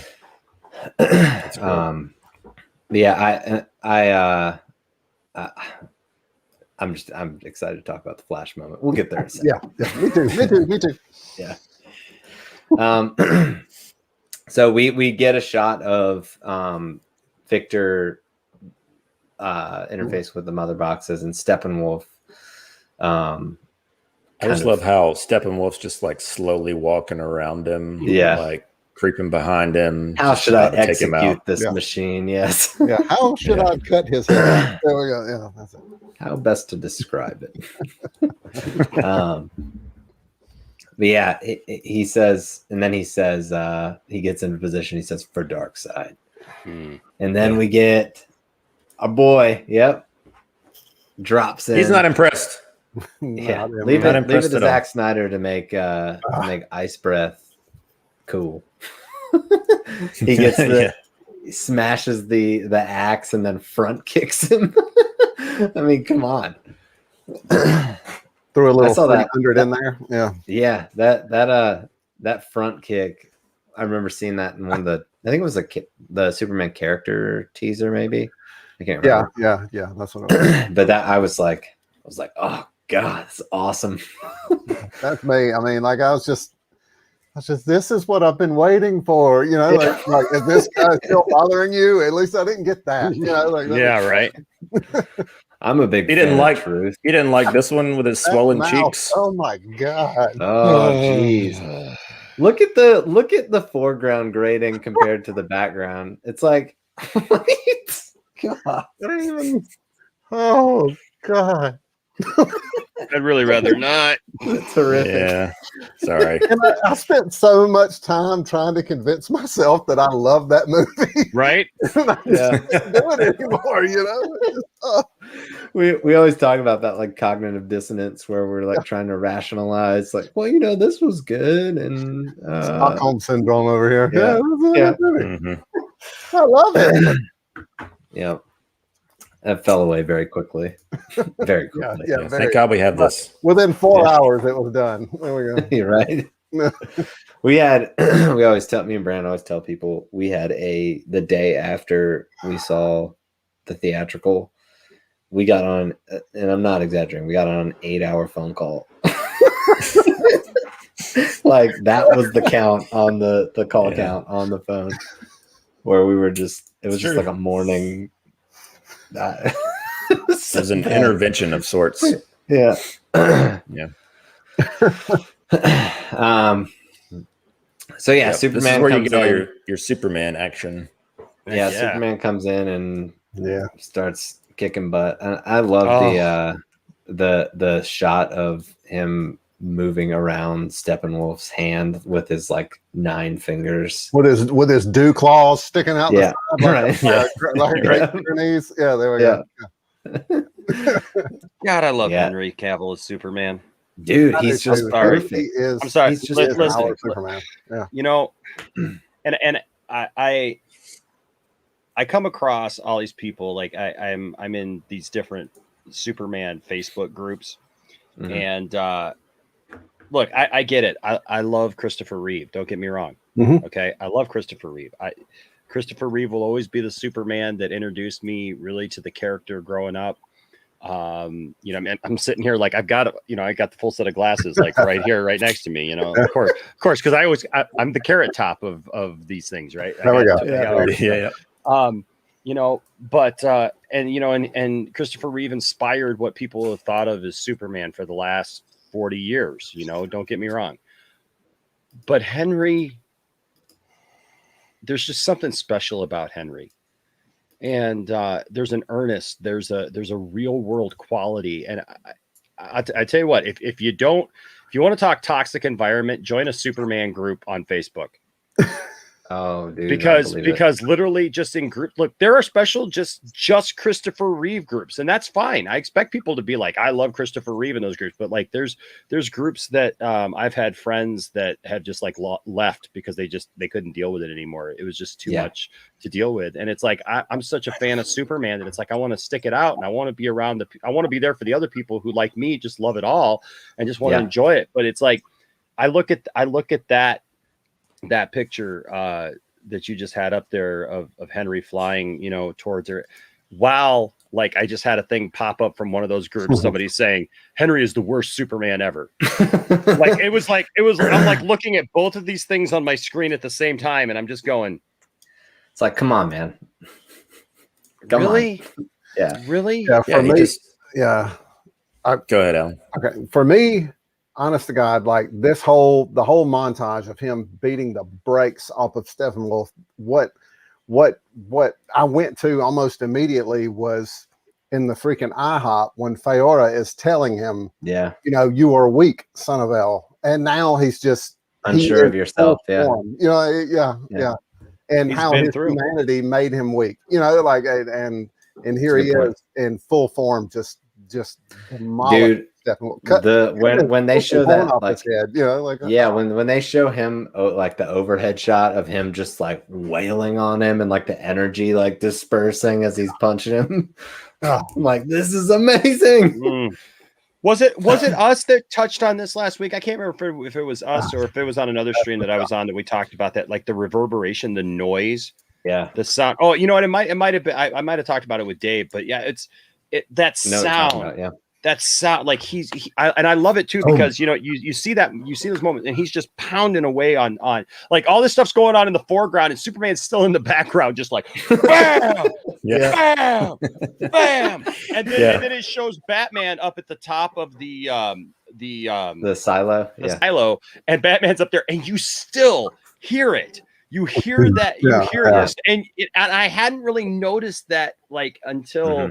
Last week when I was watching it, and it made me laugh. It made me smile because you're still hearing that noise, man, and you're just picturing Superman still just on it, like, Batman's just probably just like, God, I hope he's not still mad at me because. Right.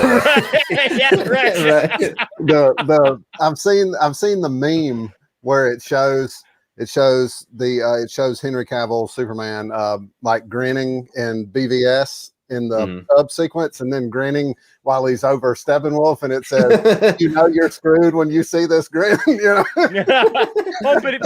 But Henry doesn't smile. Yeah, he's so sad. The sad suit. Sad, and frustrated all the time. Yeah, I'm sorry. There's just something special about Henry. It really is. It really is. Pick a better dude to tell this like Superman coming to life story that Zack is trying to tell here. You just couldn't find. Yeah. I mean, Reeves. He convinced us a man could. There's a smiling shot right there. Yeah. We already showed it. That's the thing about Henry. Sorry to interrupt you, Alan. I feel like he can play both sides of the coin. He can play endearing. He can play and then he can also play the aggressive side. Like you get like the cornfield sequence. That's what you get when you hire a guy, when you cast a guy to play this role who is classically trained. I mean, he did theater when he was 12. You know what I mean? That's what he went to school for, like his whole freaking life. You know, he was built for this. That's what makes me so curious about the Green Lantern stuff with Wayne T. Carr, like another guy who's just classically trained. Like I would love to see, because we saw it come through with Cyborg in this movie. Oh god. Like, dude just oozes acting chops. Like I'd love to see what another one brings, because Zack nails. I mean, talk about casting. Zack nails it every single time. I haven't been disappointed yet. Yeah. It's true. So next we've got you can show that. There we go. You only need I just love the fidelity in all these Steppenwolf shots. Yeah. It's just the attention to detail. Him and Darkseid, as far as like completely CGI characters, it's great. I love what they do. And we've already talked about, the kind of organic nature of his armor moving around and how cool that effect is just on a technical level. But yeah, just all these close-up shots are super rewarding just to slow down and look at them, look at the detail. Yeah, it didn't look like that hurt at all. When he had his horn cut off, it didn't hurt at all. Just random slice. Yeah. But what was cool was you could see the armor. It had. You guys had talked about how when he flexed and in Themyscira and all the spikes, all the arrows just flew off of him. Yeah. But in this, when that laser the heat vision is coming up his chest, it starts moving like it's scared to death of what's happening to him. Right. It's so cool. It's crazy. I have not picked up on that. That's awesome. I need to rewatch that scene. I didn't notice I guess I just didn't pay attention to what the armor was doing. That makes sense. Well, by the end of this, you get him mostly, unsheathed, so to speak. Yeah. At least his neck is exposed. I know that much. Yeah. I think it's like down to the waist. It's, he's like just a sad when your armor's scared. You're in trouble. Yeah, there you go. All right. So next we get a shot of Barry getting shot by a parademon. And Ezra crushes this scene for me from this moment, really from when he says, I can't maintain this, to the end of this whole Flash sequence. He's just like, every time he's on screen, I'm just sucked in. This is like the most flash you could hope for. And I love his dialogue too. Like, he just like I love how he's trying to I got the wind knocked out of me. I need a few seconds. That's all. Like, dude just got shot. Yeah, you can tell he is in severe pain. It's just awful. Yeah, that was one of those moments where I was like, I was in like my eyes were puddling up. I was like, that is so freaking hurt right now. Gotta heal, Barry. Gotta heal. Yeah.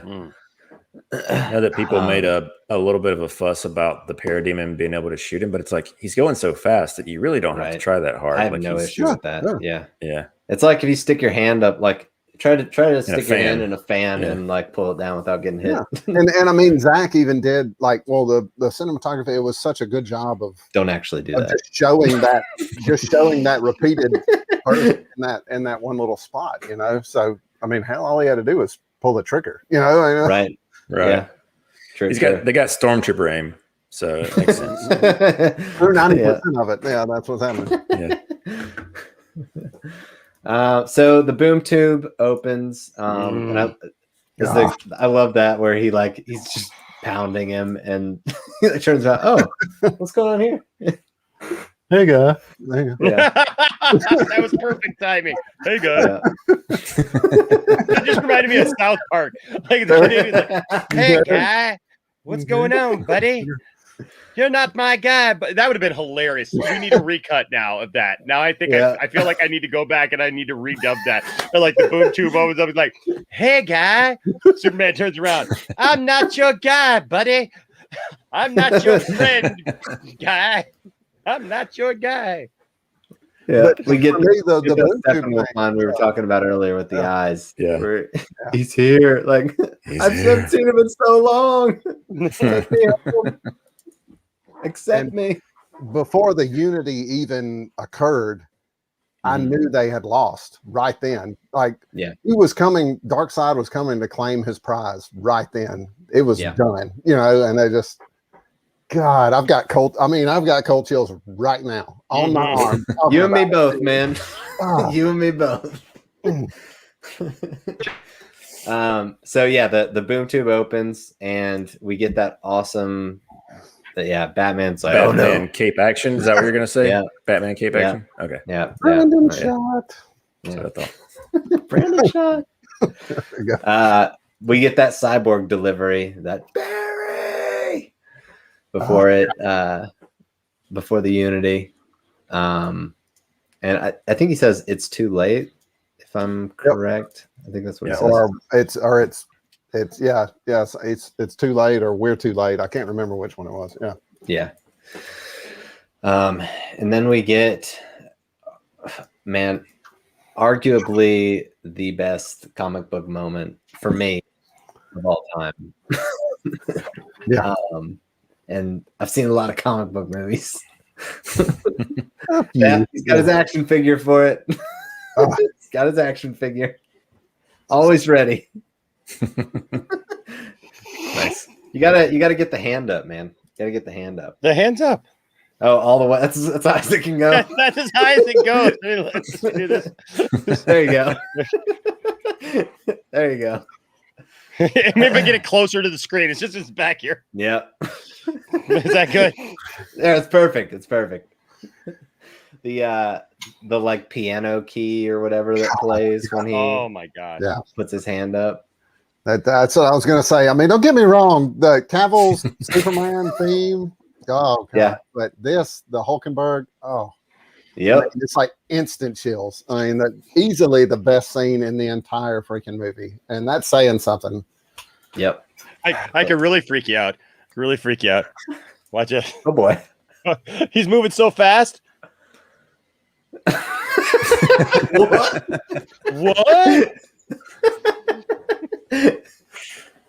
He's moving so fast he can appear in the same shot together at the same time. Crazy. Insane.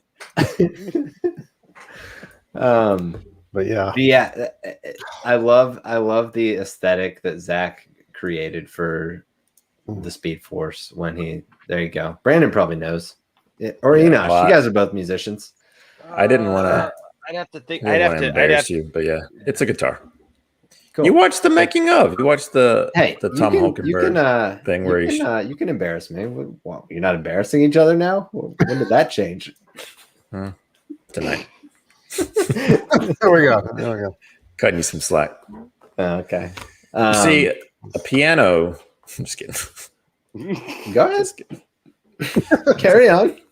Yeah, it's really cool. I don't know if you guys saw, but Hulkenberg released his native files, his like isolated tracks, and is letting other composers and whatnot, like people that just do it as a hobby, or maybe they do it professionally. I don't know, but yeah, he's doing like a letting people. I guess he's going to do a contest of some sort, letting people kind of make their own version of this track, which is pretty cool. Pretty cool. Awesome. But yeah, the aesthetic that Zack created here, We see it a little bit earlier, like abbreviated versions of it earlier in the film, but like this character of Barry Allen, can you, when he looks up and he sees, and this is a character that, you know, has not been, as we know, has not been in these like apocalyptic situations before. He looks up and he sees this explosion happening and he's like, okay, the world's about to end. I've got to do something. Got to break the rules. That's it. Yeah. Like, just well, it seems like, I think we talked about this with the Heroes Park scene, but there's that parallel of him putting his hand up when Superman's seemingly going to heat vision him. And I assume that he's trying to do that at that point too, but he can't muster it up. Like he's not there yet. So it's a cool little setup, so to speak. The dialogue. And then you also have them setting up the time travel thing. Crazy things happen one time when they're gonna resurrect Superman, that kind of thing. I can do it, but some crazy things happen one time. Yeah. But yeah, his dialogue is it's just got to go faster than the speed of light, far beyond the speed of light. You got to break the rule. You got to do it now. And you see like the current moving through the wires on his suit, like as he's like basically like charging up to like explode forward. Yeah, pretty great. Pretty great. Yeah, I mean this whole sequence is just, as far as just a visual, mind blowing visual level. Just I mean, I showed it a second ago, but just like all the like him running and, you know, everything kind of rippling and appearing as every time his foot lands. I think like Zack described this at some point. If it wasn't Zack, it was someone who worked on it. Said they described it as like cosmic footprints or footsteps. Which is very accurate. It was done very well if that was the intention. And you get the full circle with his dad. Your son was one of them, Dad, the best of the best. I mean, come on. Yeah. That may be my favorite. That may be my favorite line right there. Was make your own future, make your own past. It's all right here or right now. It's all right now. The first initial viewing, there's no telling how many times I actually said, "Why did they cut that?" You know, but Mandy, this was her time. She was like, "Oh my God, why did they cut that?" You know, like it was just. I mean, yes, there was 1,000 things that made the movie better, but God, this was so cool. You know, like but they had to cut it because they had to quote Brandon, they had nerfed the Flash up so bad that they had to, you know, they had to cut that scene out because he had only pushed people and ran away. That was all he had done, you know. He saved the world, you know. Well, first off, I got to acknowledge this comment because every time I watch this movie and I get to this point, I'm just like, from here on with Darkseid and the nightmare this Darkseid nightmare sequence, I'm like, what are we doing here, guys? What are we doing? What? On what earth are we living where this is not continuing? Yes. It does not make sense. Enosh is about to get up and answer for you. Throw his headphones or something. I don't get it. I don't get the mindset. I don't get what Warner Brothers is thinking. You know, how can you? Of course, I don't understand though when I see these people who are just being obstinate, and that's how I feel like. I feel like if somebody tells me that they think the Snyder Cut sucks, that like I can't take them seriously because I feel like they're trying to punk me, you know, like they're trying to joke at me. So like I don't want to take it too serious. Because it's just so good. Like it's literally so good and satisfying, and not just as a superhero movie, but as film, as a story. Dude, it's pure cinema. That's what I was going to say. The cinematography is so beyond anything Marvel has ever done. I mean, even with Endgame and Infinity Wars, which were really cool movies, it just like some of those shots, the Henry in the cornfield with a freaking butterfly on it, you don't see that stuff in superhero movies. You know, it just so many character moments like that. Yeah. It feels real. You know what I mean? It's not just like you said, like this. It's not just some popcorn superhero movie that it's like, you know, it's something to be taken seriously. And even in this moment, you've got this flash sequence that would have been freaking awesome on his dude is unending the world, like literally unending the world, and Zack weaves in on top of that the whole dynamic with his father. Like, the human element in a godlike story. You know, what I mean? Right? That's insane. And for a kid who through it had felt like he didn't belong in this group, that was his moment where he was telling his dad, you know, that I do, you know, I do belong. You know, it was. Yep. We as a human being, you can only hope to have that moment where you tell your dad you did something awesome. You know what I mean? Which is, you know, took the trash can out before you had to take the trash truck down the road. You know what I mean? Much less I made it. You know, I made it. I think I told you guys last week, I'm a sucker for anything when it comes to dads and sons. Yeah. And man, to hear Barry having that conversation with his dad without being able to have that conversation with his dad. Oh man. Yeah. Oh yeah. Seriously, like it gives me chills. This whole sequence from the moment he puts his hand up until Cyborg's face comes back together, man, and Barry runs in there and touches him. Like that whole thing is just, and here's the thing too, is like, he knows he can do it because they set it up, because they brought back Superman. Yeah. You know, like how does he know that? Like he knows he can turn this back because he's like, things are wonky, you know, with time and everything. So he knows that he can do it.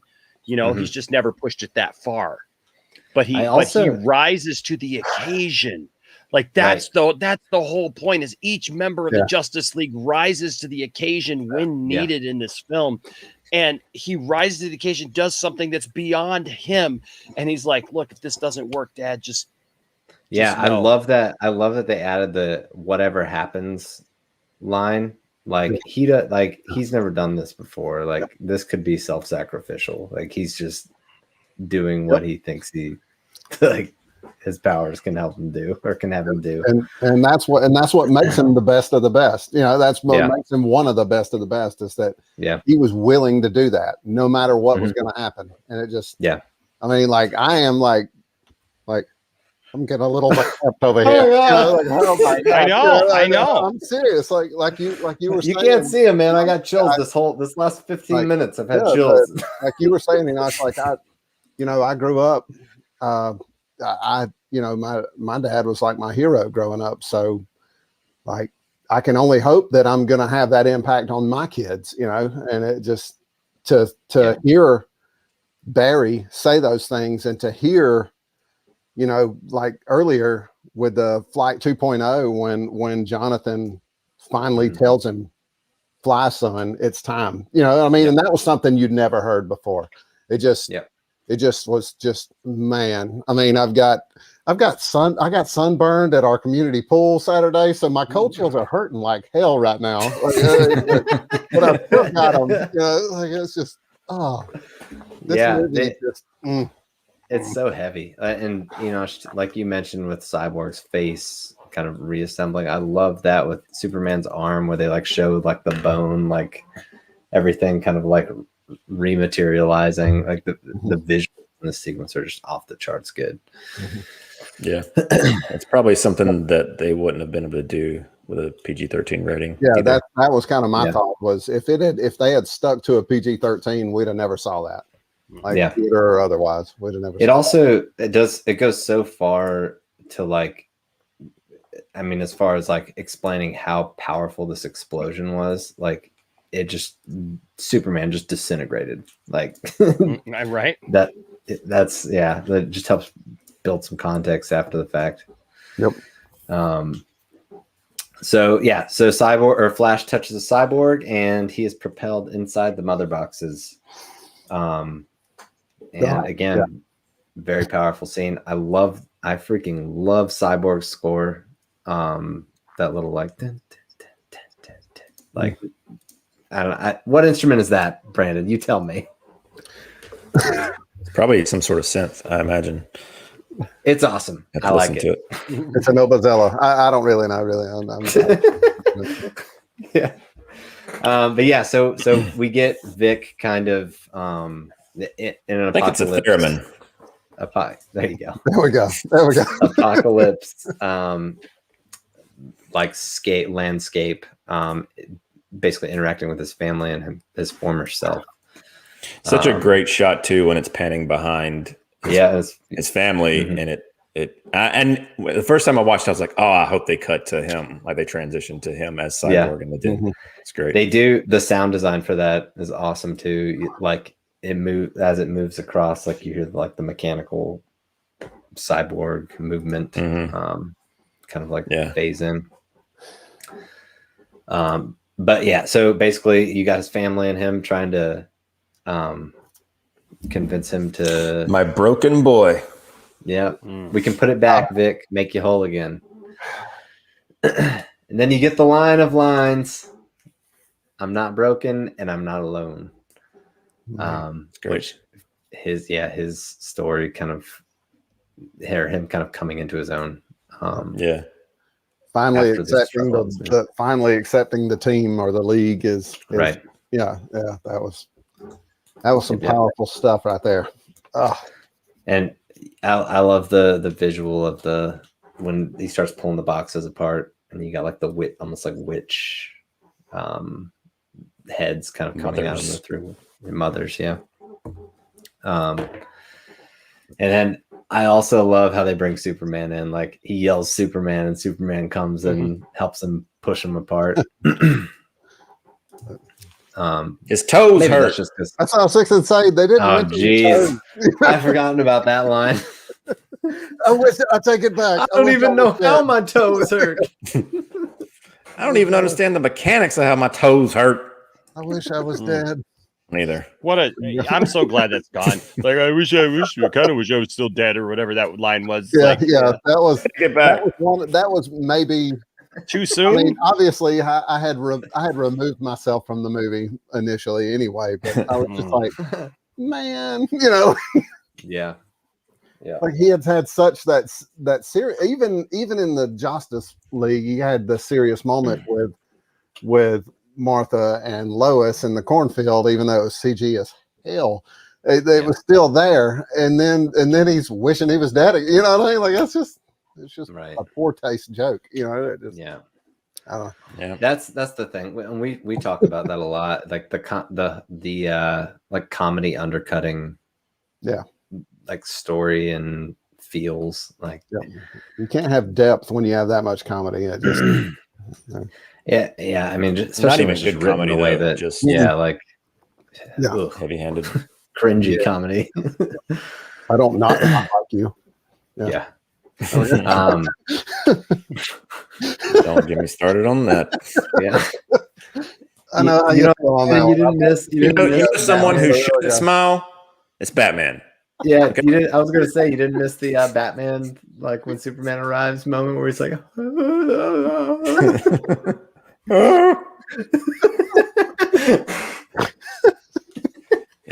I think I snorted a bit on that one. Man, that was a good one. So it's good. Yeah, there we go. It's good.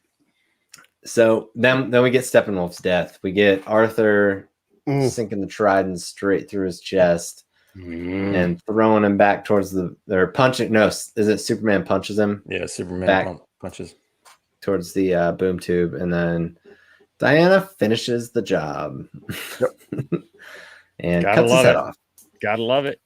Yep. And again, I've got to say, I love how Zack justifies that. Oh yeah, action with Steppenwolf throughout the whole movie, basically like taunting her with, I killed your mom. I killed a bunch of Amazons. Why weren't you there to protect her, protect them?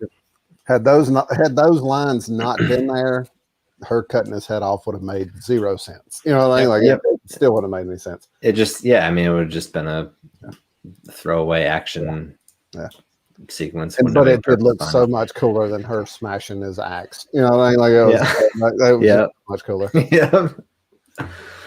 Superman took care of that earlier. There we go. Yeah. Oh God! Stop it! Oh, look away! I don't not like you. That's so bad. Sorry. We got Mr. Ray Porter stepping on a ball. There we go. There we go. I love. We had him on here. Yeah, his description was so funny. He was like, so apparently Zack actually rolled a ball to him, and he was in the mocap suit, and he had to stop it with his foot. And he said, Ray said, as it was happening, the only thing he was thinking was, "Don't mess this up! Don't mess this up! Don't mess this up!" The ball.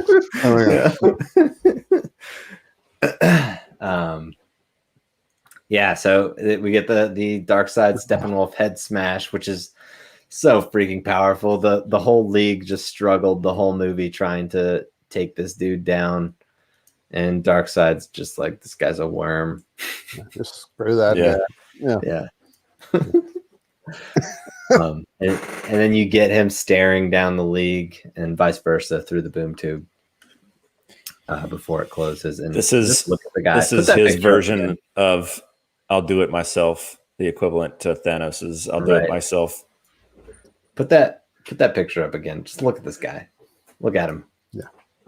Come on. Just come. How can you not continue this story? Just do it. That's not my dark side. He doesn't need a gauntlet. Yeah. He'll use the old perfect. You know, like Oh, he's just perfect. And I've said it before. I can't imagine another voice doing Darkseid after watching this either. Like, I mean, you want to talk about intimidating? Good Lord. Yeah. And to know, just from watching you guys, watching Ray on here with you guys, to know that there was nothing digital about that. That was just him the whole time. Oh my gosh. That's what I thought. There's a little bit, but it's definitely not as much as you would expect. I think it was him just with a little reverb with it, but it was just right. It was such. I mean, just so much gravity with everything he said. Hell, everything that Steppenwolf said, it just was so much, much more, intimidating. This is true. Darkseid is the gauntlet. No gauntlet needed. Just ready the armada. We're going. Right. We do this the old ways. Yeah, we use the old ways. My brother texted me while he was watching it, because I had been telling Daniel, I was like, you got to watch this. He's finally watching it. He's texting me at like 11:30 at night, and of course I'm getting ready for bed. Who's the old lady walking with Darkseid? He looks like that's my old lady. Our Meemaw. The boom tube opens and Darkseid's like, well, y'all done put a league together, huh? Y'all think y'all something now, don't you? Well, don't you worry. I'm gonna get my cohorts together. We'll be there shortly. We'll be there lickety split. We're gonna go old school. We're gonna go old school on you, Granny. Granny, Granny,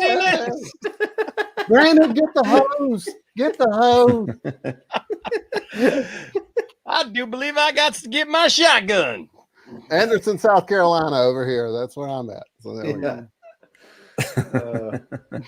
We do get some awesome little between. I'm just imagining Granny Clampett coming out with a shotgun.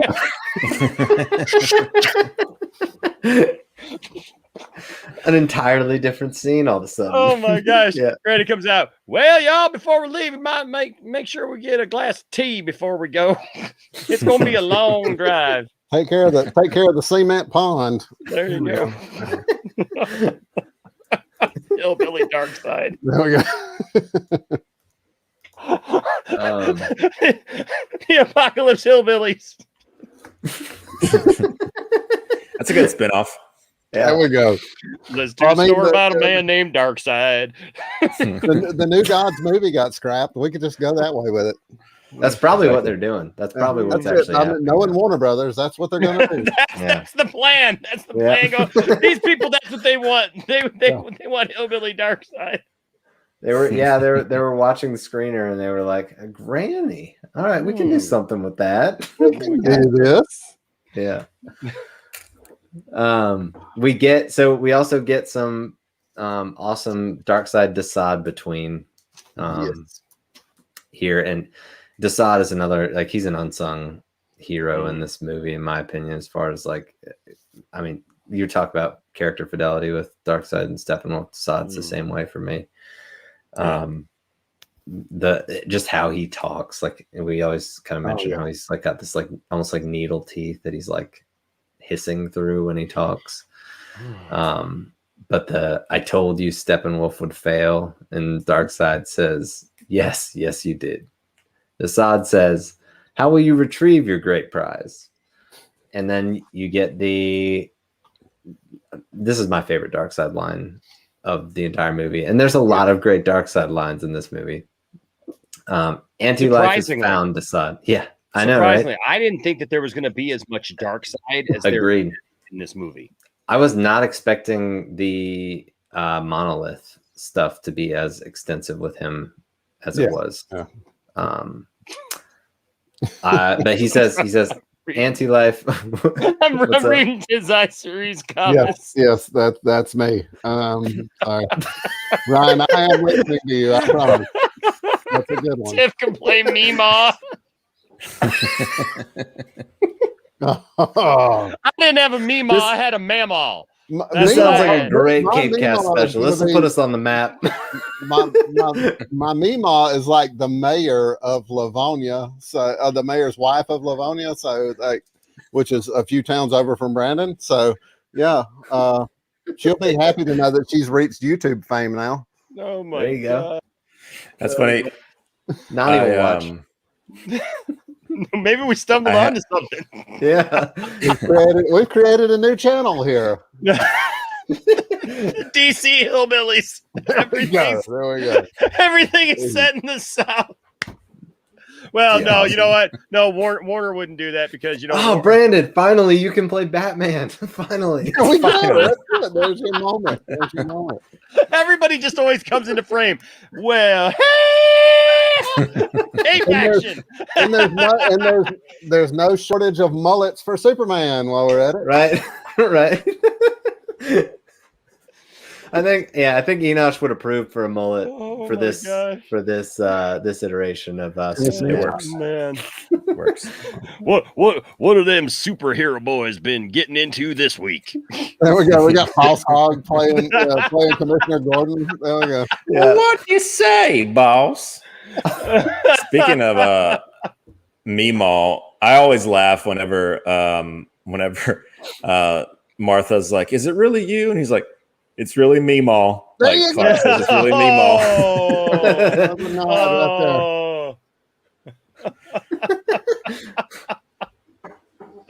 But man. like we were talking about earlier, how the Superman evolution. I'm sorry, I'm kind of going a little more serious here, but like, no, you're good. When Steppenwolf is describing things, and he talks about there's no protectors, no lanterns, no Kryptonians, even though Faora had spent that whole time pulling a Steppenwolf, getting into Soup's head, like, you're nobody, Well, the old god of the new gods, Darkseid was scared of a Kryptonian, I love how, and Bruce mentions with the mother boxes too, how like they didn't call out until and they actually say that in this movie. Yeah. They didn't call out until he died. That was for me, honestly. I know I wasn't part of all the other parts so far, but that was cool as hell, man. I'm not gonna lie. That whole the whole reverberation, waking up the boxes. God, that was so cool. I was like, that makes so much more sense because they screwed up the whole timeline. Like the box didn't awaken until Superman died. Well, that's a lie because Cyborg was already Cyborg at that point in time. Yeah, like I was so stoked when that trailer came out and we saw the sound waves from the sonic scream from him. Yeah, like I was just like, finally, these boxes are gonna mean something, just being these objects. Like Cyborg trying to explain, or Victor trying to explain how the boxes come to life in the Justice cut. You know, I'm like, dude, we already saw you turn into Cyborg in Batman v Superman. So you're already not lining up, you know. Sorry, I got the country slang in it again, but there we go.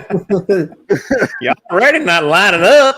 That's some bull. That's some bull right there. Marvin's already casting for this show.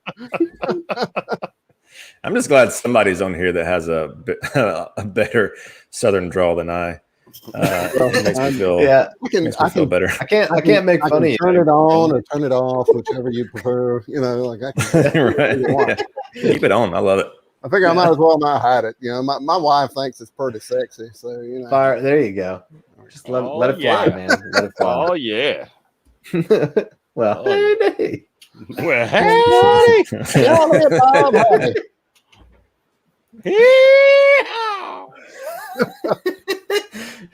Alan's gonna get off the podcast. Well, hey there, YouTube star.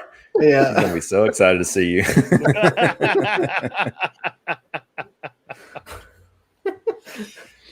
Oh my gosh! And endless possibilities in the DC South.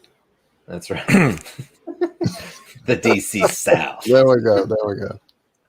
But the quote I was talking about, Darkseid says, "Anti-life is found, Assad, and we will stop at nothing to possess it. Ready the Armado. We will use the old ways." And just how he emphasizes what he does in that Ray emphasizes what he does in that delivery is just so move over, Thanos.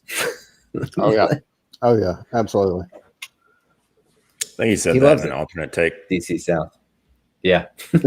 Yeah, move over. So next we get the shot of everybody kind of emerging from the reactor, or Batman emerging from the reactor, and Superman helping him up. And I know Brandon loves this, so I'll let Brandon talk about it. I do. Well, I mean, when we first saw it in one of the teasers pre-release, I was just like, this, it just speaks volumes for, just this story in general, just the overall story between the last two movies. How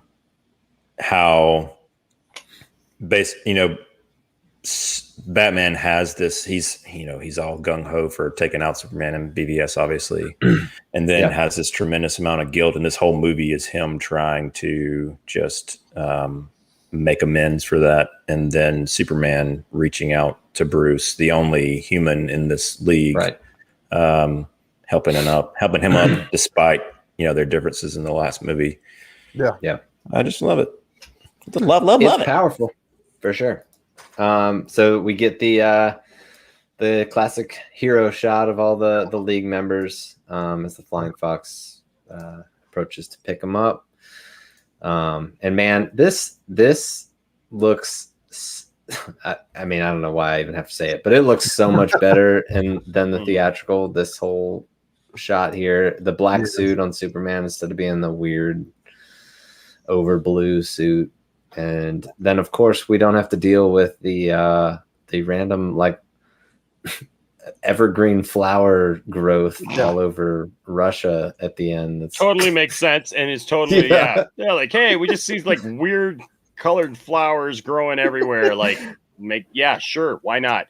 Or you could have an epic moment where the Justice League comes together, Superman pulls Batman up, brings him up. We all stand together proud, and it makes sense to what we're looking at instead of Justice League, where it's hey, we're just standing up here looking at nothing.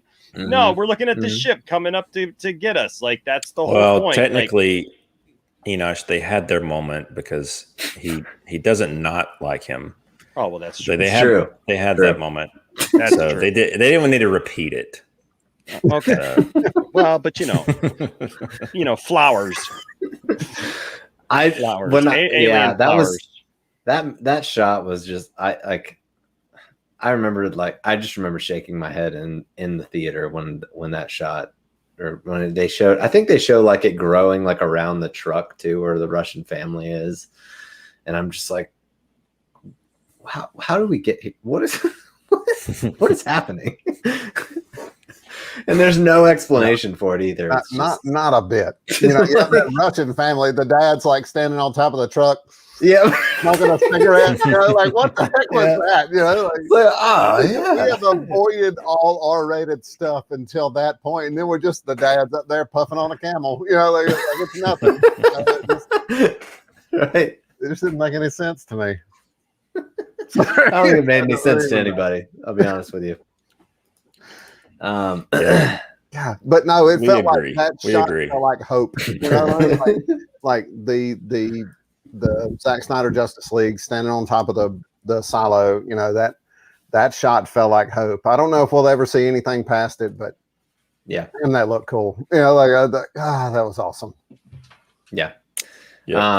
There's a video that someone put up on Twitter recently, and it was the kind of talk about the theatrical versus this. It was the Amazon, I think it was the Amazonian sequence where Steppenwolf is chasing the mother box, and it was on one side, or above was the theatrical, and the bottom was the Snyder cut, and it was like just it played the whole sequence, but it was hilarious because like like more than half the time nothing was playing for the theatrical.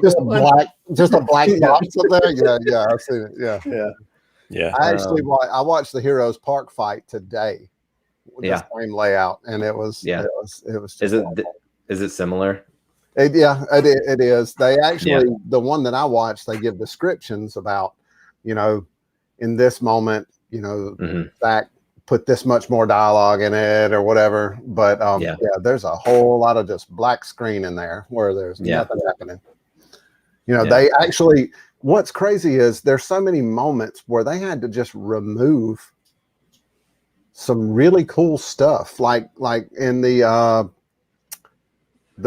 under Gotham Harbor footage where Cyborg climbs in. They actually had to remove the busted glass. Like, it probably took more effort to remove it than just to keep it in there. And I don't understand why, you know, when he takes over the Nightcrawler, you know, like that stuff like that. Well, I imagine that glass effect was a actual post-production process, if I had to guess. As far as true. I imagine they filmed that, but I didn't know if that was reflecting. I didn't know if maybe they had already finished that footage, so it would have still took effort. They do. I mean, you do notice, like in the movie, though. Yeah. To your point, they do go out of their way to like change things in these scenes or reshoot things that are like. Why, you know, like, which why yeah, we can do that all day, you know, like, why? But it just, I know that they've already went on record saying that the Justice League is canon, but so, you know, there are things that they can't go with, but I don't know. Yeah. Man, for me, the Russian family thing is just like, just to address that comment, it's like it reeks of like, we got to have some sort of, you know, like somebody to save some sort of ground level. It's hilarious that they go back that direction after whining about it. Yeah. And like in Man of Steel. It's abandoned. And then, there's that one family. It just shows how incompetent they are in terms of decision making. It's like their decisions just go however the wind blows. Doesn't it? You know, they don't. It's maddening. Like the Bucks. How do you really feel, Brandon? I feel like I told you this. I texted you. What did I text you this week? And I said, how do we become the head of Warner Brothers and DC? I mean, how do we do it? Fans have done crazier things. Let's just go ahead and start a hashtag make CapeCast the CEOs. There we go. Let's start that right now. I just don't understand. Yeah, just chalk it up to just freaking egos is only, you know, as far as their decision making right now. I don't understand any other. Well, The other thing is like you see today like the Marvel Phase 4 sizzle that came out, sizzle reel. Like and there's even some verbiage that came out along with it where like, you know, it's going to be worth the wait, fans. Like they approach these stories the right way. Like they know what fans want. They have a plan, but they know what fans want, and they respect they respect the fact that fans are the reason that they're where they are. Speaking of that clip, I'm starting to believe there's like a Stan Lee Tupac thing going on, because they keep pulling out audio from this guy. And I'm starting to believe Stan Lee's on the island with Tupac right now, and they're working it out together. Like I don't.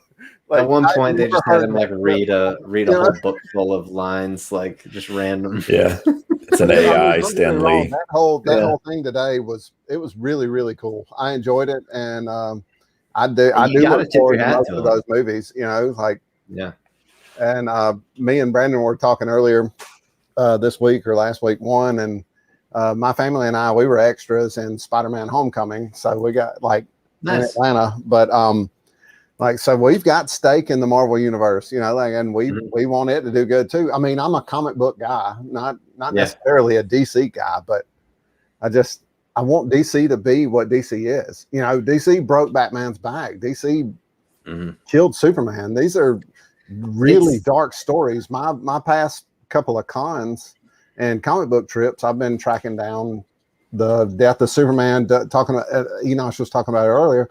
I've been tracking down the death of Superman storyline. I've been trying to get all the issues and the Reign of the Supermen, the collector's editions, all the way through to the Solar Suit and Superman's Return. And the same thing with Batman. I've went through 497 where Batman broke his back, all the way to 500 where Batman Azrael came out in the suit and whooped Bane's tail. You know, like that's where I'm at, but that's the difference between DC and Marvel. Marvel's done dark stories from time to time, but DC owns it. Like it's dark stories all the time. Agreed. And nobody wants to see that in theaters. They want it to be this Marvel bubblegum. I think that people do want to see it. I think that the studio, I think there was a time where it could be like what you're saying is true. Like, but I think with what Marvel's done, like, I think people would be very open to something different. Yeah. And we just saw it with Zack Snyder's Justice League. People let critics love it too. Like, it's and I'm not saying that what Marvel's doing is wrong. I mean, it gets a little monotonous at times, you know, but it's I don't know. Honestly, it's pure mastery what they've done. Like, I cannot knock it at all. Infinity War, I was in tears at moments during Infinity War where you know, when Tom Holland I assume it was his spider sense that was kicking in, you know, and he knew it was happening before the other people did. So, you know, those moments, there were things that happened, and I was like, holy hell, we just watched half of the Marvel Cinematic Universe die. You know, like this was cool. I knew they were coming back. Oh, they're dead. They're still dead. Extremely powerful. You know what I mean? Like it was extremely powerful in that moment. They're still dead.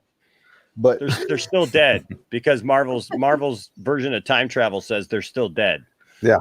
They never brought anybody back. Did a separate, they're just separate timelines. They're all still dead. Loki's going to handle a lot of that on his show, I would imagine. Yeah, I'm sure. Yeah. Yeah, you know, I agree with you, man. DC just has a. I agree with what you're saying, Ryan, because I think that people are starting to come around to what Zack was trying to do years ago. Yeah. Like, you know, like nobody was pushing that envelope. Nobody was trying to do that. I mean, Christopher Nolan, to a certain extent, with his trilogy, trying to bring Batman into a more serious, grounded world.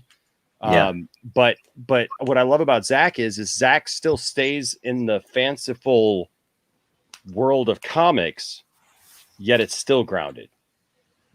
You know, and it's amazing to go from like Man of Steel, when you watch Man of Steel, which is very much grounded in a real world scenario, to by the time you get to Justice League, like the gloves are off, man. anything goes, like you got magic and you've got, otherworldly beings and stuff. I mean, so there's so many rich stories that are out there that can be told.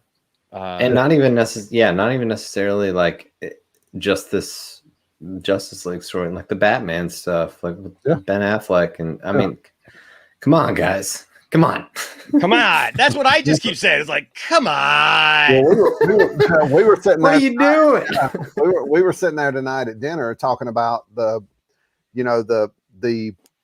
roots that are in the DC cinematic universe right now. Yeah, people want to talk about restore the Snyderverse, but I mean, hell, like the new Suicide Squad movie has Margot Robbie, and you can name all these characters that had interaction with Ben Affleck's Batman, and you even Shazam. Yeah, it wasn't Henry Cavill, but it was supposed to be him. You saw his suit in that. So even though, I mean, hell, you got The Rock hashtag restore the Snyderverse. You know what I mean? Like it's the Black Adam's over there, like pushing for this thing. So it's there, whether Warner Brothers wants it or not. They're doing Aquaman 2. They're doing Wonder Woman 3.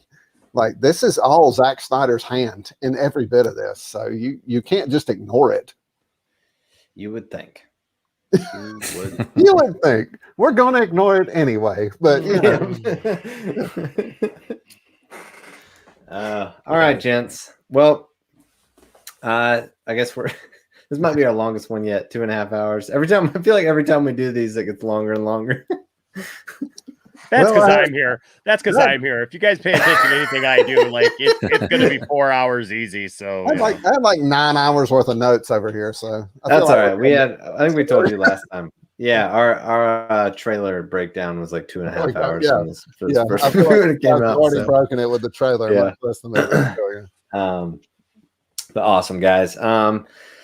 This is fun. We've got one more. We've got a couple cool guests in the works for that one next week. Do want to thank Scott McClellan for joining. You can find him on Twitter at ScottDC27. Also, Tim, his co-host for DC Films Squadcast at Alan Fire.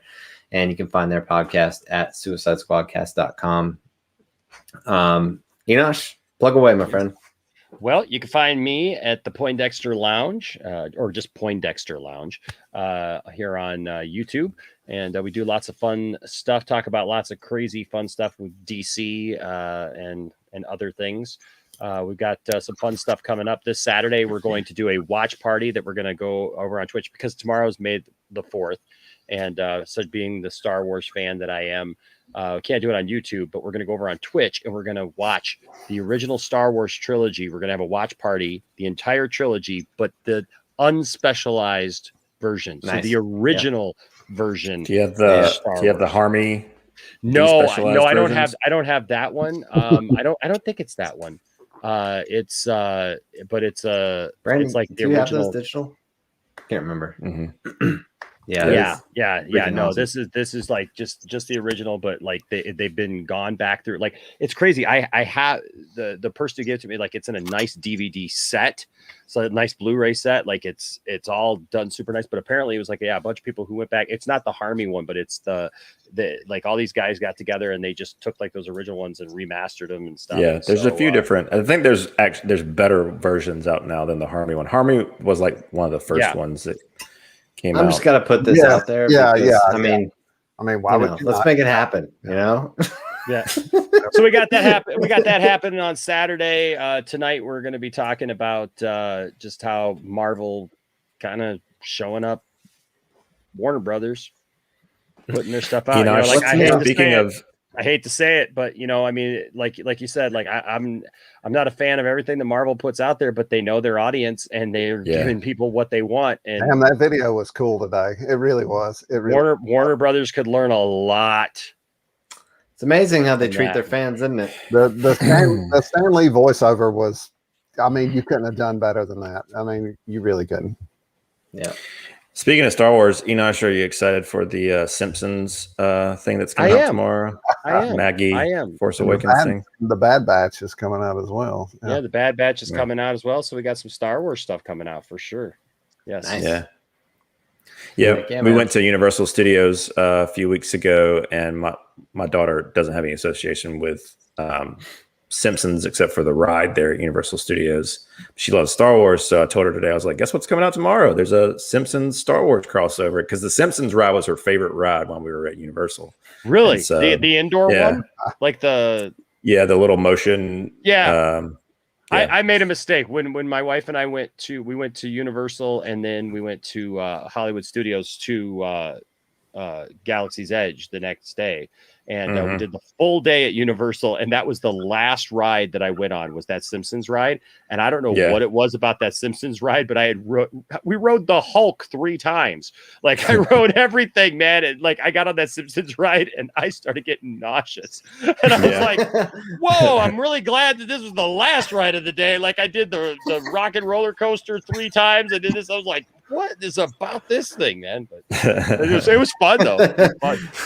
Yeah, it's cool. Nice, very cool. So that's cool. That's her favorite. Yeah, I'm excited. So that's what we're doing tomorrow. I told her, I said, her name's Luna. I said, Luna, guess what tomorrow is? And she said, what? And I said, it's Star Wars Day. And she was like, what are we doing? And I was like, well, we can we'll wear our Star Wars shirts, and there's a Maggie from The Simpsons crossover coming on Disney Plus tomorrow. We'll watch that. She was just super excited. So, yeah, we're gonna do that. Gonna cuddle up in the theater and watch some Star Wars on May the 4th. Be good. Heck yeah! But yeah, find us over at Poindexter Lounge, and then of course Poindexter Lounge at all the social medias, except for Twitter, which we had to take the E out of the middle of the name, so it's just Poindexter Lounge because they won't give us that letter. One letter too many. You deserve that E. One letter too many. Awesome. Sure. Yeah. So, and also make sure you hit the subscribe button. Alan, do you have anything to plug? You can find Alan at your local Comic-Con. Oh, that's cool. That's Nice. me With his family. That's my wife as Mira. That is Kal-El as Black Manta, and then Trey is too cool to be anybody. So that was us at our local SC Comic-Con. He's like, oh gosh, this is so embarrassing. Yeah. I love the Manta. It's great. Yeah, that was actually I can't take any credit besides some spray painting. My wife built every bit of that. That is all EVA foam, and Mandy killed it. She actually built her whole costume and my vest, and I built the trident there. Yeah, we do cosplay. So see, your family looks like my family when we go to Comic-Con, except for I'm the one usually who doesn't dress up. And traditionally, I mean, like, I used to weigh 420 pounds. So like the rest, my wife dresses up as Harley Quinn. She loves Harley Quinn. And so my whole family dressed up. We went to Comic-Con, and I'm like just looking like myself. So all of our pictures, we just have that. But everybody's like, well, why didn't you dress up? I'm like, because I weighed 420 pounds. Anything that I dressed up as, I'm just fat, whatever that is. You're kind of pigeonholed on that one. You know? Exactly. Yeah, I could go as anything, but I'm just from X-Men or whatever. Exactly. You know, then I'm just it goes Superman. You're just fat Superman. You're just, so what are you gonna do? But if anybody is interested in watching what a dad does, I draw lunch bags for Kal-El every day. At lunchbag_dad on Instagram. So my wife created that account a couple of years ago, and it started just as Cal was having issues when we moved, and if his teacher said he had a good day, I draw one, and now we're 300 and some odd bags later. I've drawn one every single day. So nice. That's awesome. That's what I do. And I did a really cool black and white and gray Zack Snyders Justice League set, and it was really, really neat. Awesome. This was Cal's first rated R movie, was Zack that's the way to do it. League. So yeah. I appreciate you guys having me on. And dude, you'll be back. Trust me, you don't have an option. You'll be back. Thank you. I think the Southern thing is drawn in a few people. So there we go. Yeah.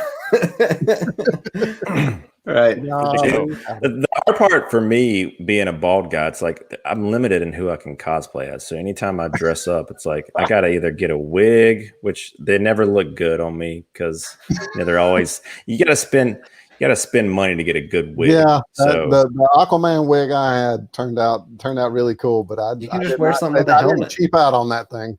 You can be Lex Well, Luthor any day of the week. There you go. No, I've thought about doing that. I have thought about that, but the best I could do was 11. Yes, 11. There you go. There you go. So, Nice. Yeah. All right, gents. Yeah. Or like Walter White or somebody. Yes. It's like Heisenberg. I can grow facial hair. So you got that going for you. You got that going for you. There we go. Hit the subscribe button here on YouTube. Also hit the notification bell so you can stay up to date on all the things we got going on. Then definitely give us a follow on CapeCast Show or on Twitter at CapeCast Show.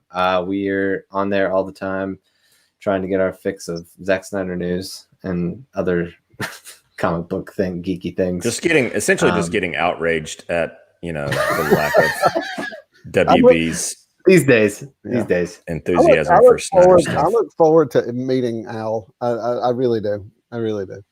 Why? Just because. I feel like we can have a good time. I feel like we can have a good time. It's like a Sour Patch Kid. He'll cut the ponytail off and then hug you. He kind of is like a Sour Patch Kid. Yeah, that's true. That's what we call my dog Harley Quinn. She's a Sour Patch Kid because she's just that way. We say we named her Perfect after Harley Quinn because first she's like sour. She'll just look at you and like pee on the carpet, and then it's like you yell at her Harley, and she's like, rub my butt. Plus, all my friends call me Big Al, so there we go. I feel like we've got something in common already. Yeah. There you go. Big Al. All right, gents. I think it's about time we shut it down. We will be back next week to kind of wrap up the series. We'll be reviewing the epilogue, like I mentioned earlier. And we're working on a couple of guests for that. So until next time, fellas. So long. See ya. See you guys.